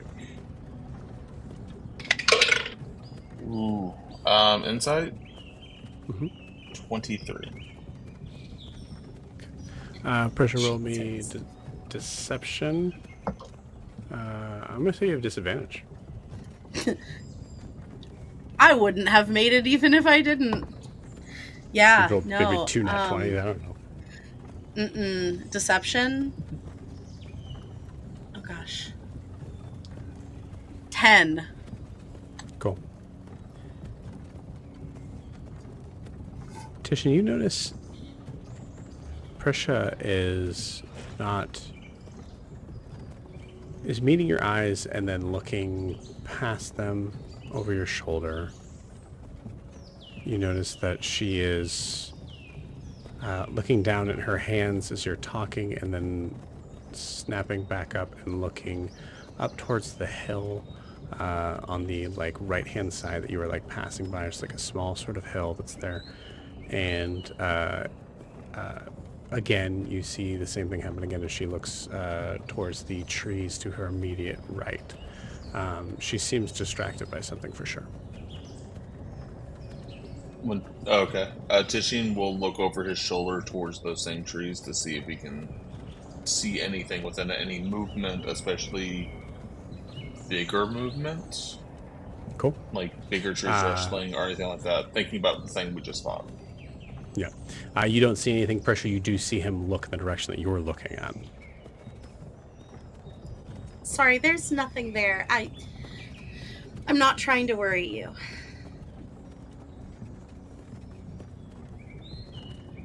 Well, Titian's going to turn back around. If you don't want to war with me, it would be good if you started telling me what's going on. I think we'll meet the other part of this conversation here right now. Prisha, you are distracted because you are hearing and seeing Den Mother Udris. She's appearing on your left, as if sitting next to Titian as she's talking to you. As you look away, you see her appear in the small hill standing atop, about maybe 20 feet away. Those are the first two places. But you initially hear her, "My darling Prisha."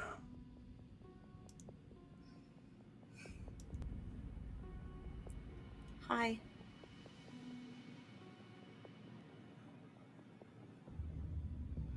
Are you okay, my child? You seem distant.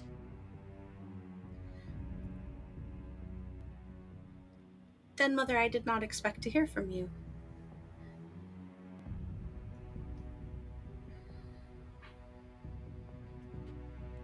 Is that shock or disappointment I hear in your voice, child?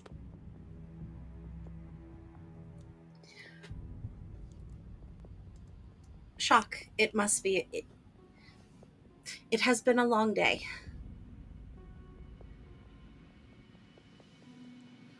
This is where she appears on the hill. I understand you seem very distracted at the moment, but I must ask, how goes it with the little one? Are we safe?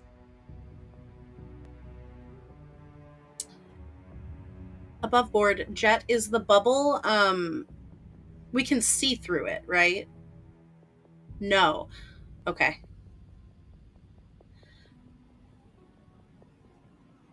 The people here are more than capable. You can see from the inside out, not the outside in. Heard, Okay. thank you. They take good care of her.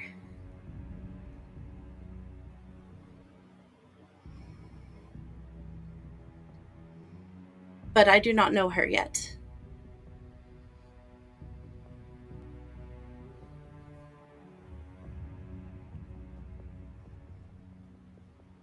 When you say you do not know her,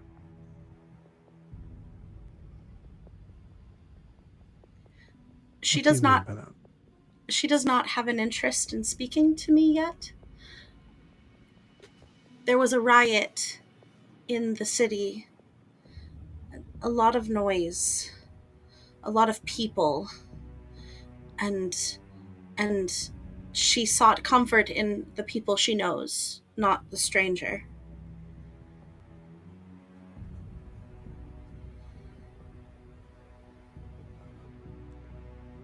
She does not need to like you, Prisha. She needs to be protected by you. It is nice that she has the people that I assume are keeping her safe, but if I thought that was enough, then I would not send you. Of course, Den Mother. I am doing my best. Not from what I see, my dear. And with that, you see her appear in the on a tree branch as you pass by. You're not entirely sure if she's really there or not. Yeah.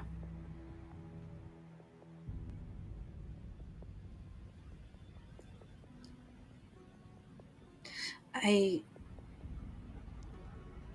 fell today in battle before I could protect her, but I guided the monster away.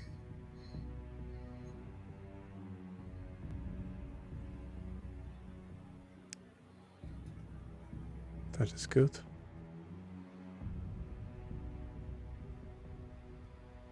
But you're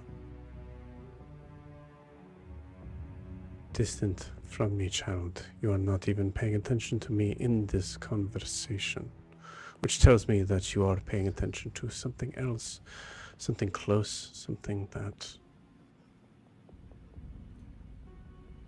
I can almost smell. I am having a conversation with a new friend. I did not expect you. That is all.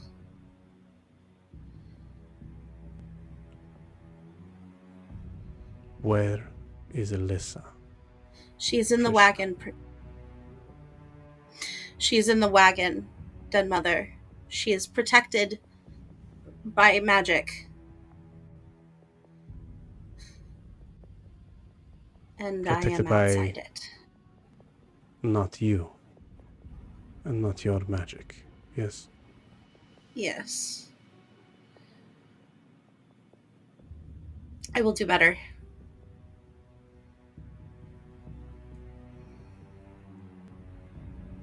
It is not a sin to make friends, Prisha.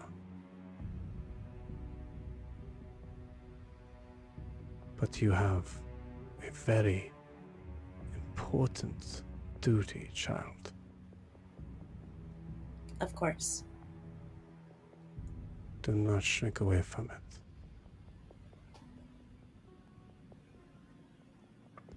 You see her appear right in front of you.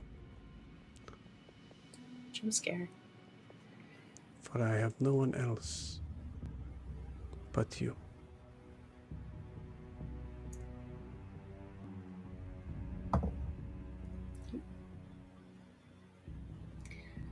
She seems about to say something and then holds her tongue.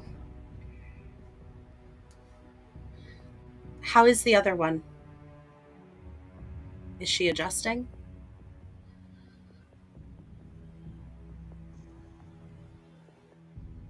She is coming along okay. But it is difficult with promising a reunion with her sister and coming to see my servant who is bringing her here.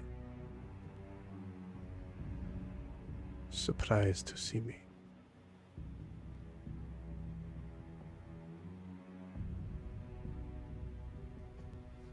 I understand.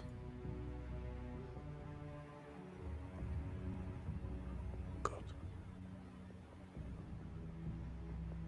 Enjoy the new company, Prisha. But keep your eyes forward. You never know what could get in the way. And as she says that, you feel a heavy bump in the road. God damn it! And as you look back up, she's gone.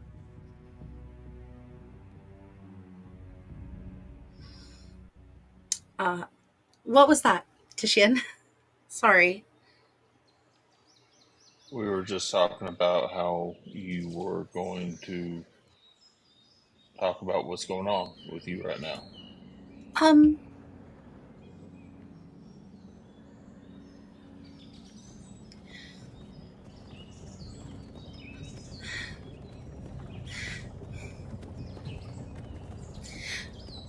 Jet hears voices. Mm-hmm. And so do I, it seems. Who's... I'm going to pause you there to go into the tent.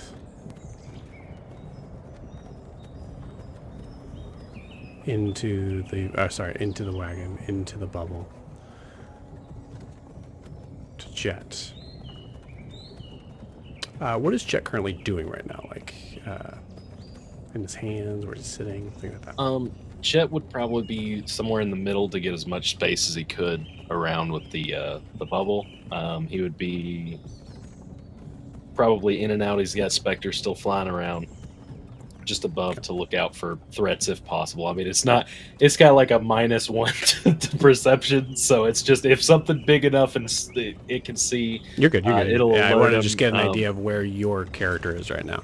Oh. Cool. Yeah, definitely in the middle, kind of focusing on trying to keep his mind off of what's been happening, but also keep his eye on Alyssa because he really wants to tell her that she did good, but he doesn't know how to bring up the fact that he, kind of went crazy there when he saw his friend get hurt. Okay. So he's kind of like in that moment of like Priscia's mad at him, but she got hurt and he snapped and he doesn't know how to fix that, and he feels like Titian's mad at him too because Titian's kind of been moody and he doesn't really know Adim, and every time he's talked to Adim's been kind of mean to him. So he's just kind of like, well, I can either talk to Ianthe and Ewolf, but I don't like Ewolf, or I can talk to Grian, and I don't know Grian all that well other than we fly around. So he's just kind of like sitting there like, what do I do? And he has kept Codex in his backpack closed up this whole time ever since that incident happened. And he doesn't want Codex to be near Priscia. Okay. Because Right. that Good. upset That's everybody. enough. So he's just kind of That's enough there. info. For the record, I just want to know where you were. But Oh, yes, sorry. cool. All good. No, you're good. So you hear a very familiar voice in your head. Oh, yes. I know you felt it, little wormling. That's what we're looking for. That's the what anger? we need. The rage? No, not the anger, you blithering dolt of scales and bone. No, it was not your magic. Oh, And it I know what wasn't you mean. mine. Yes. That was very. I've never been so strong. I've never been the tall one. Fine. All well and good. How did that feel? To be honest with you, it felt great, but I also I don't know exactly what happened. I just remember I was having a great conversation with Grian, and then I was digging my claws through it like a meal. Yes. And how did that feel?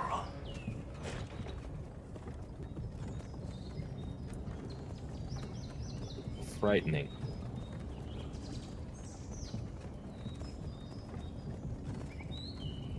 Very well. Perhaps I have made a mistake in choosing you. No, I don't think you did. I think that, look, we have our problems, right? For a long time, we wanted nothing to do with each other, and now we're here. We have a common goal. No one else here would be able to utilize you like I do. No one else here would want your knowledge. Actually, no one here probably wants your knowledge anyway. But I understand where you're coming from, and I know what you're getting at. It felt great, but I don't want to lose myself. That's why it's scary.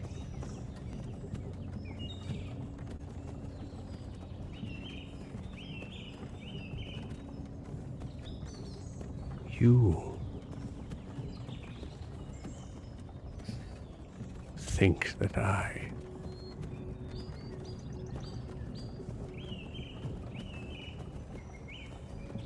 can only be helped by you.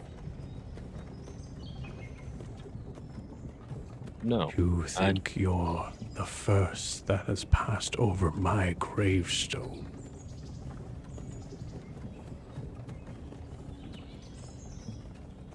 You have no idea. And perhaps you are not the one that thirsts for power, as I assumed you were, and cast me out of this wagon. I will find another.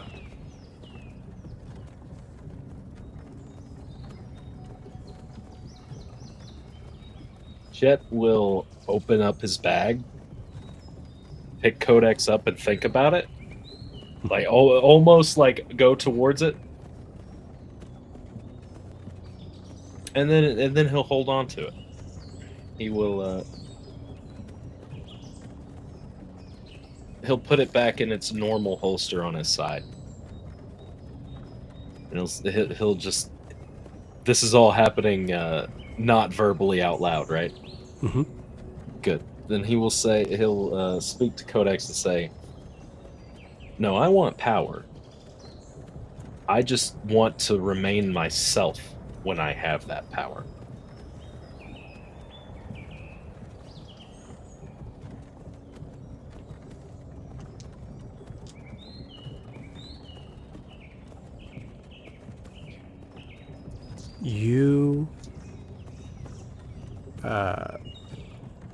You are very used to Codex just ending conversations with just silence, but you hear a silence that seems just weirdly loud in this, as you hear something that there's a few times where you imagine Codex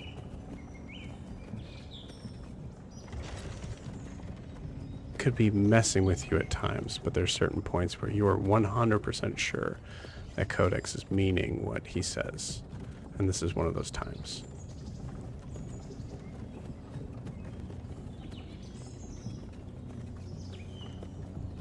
You will never be the same after gaining power. And for some, that is the point. And with that, we're going to end tonight's session. See you guys next week.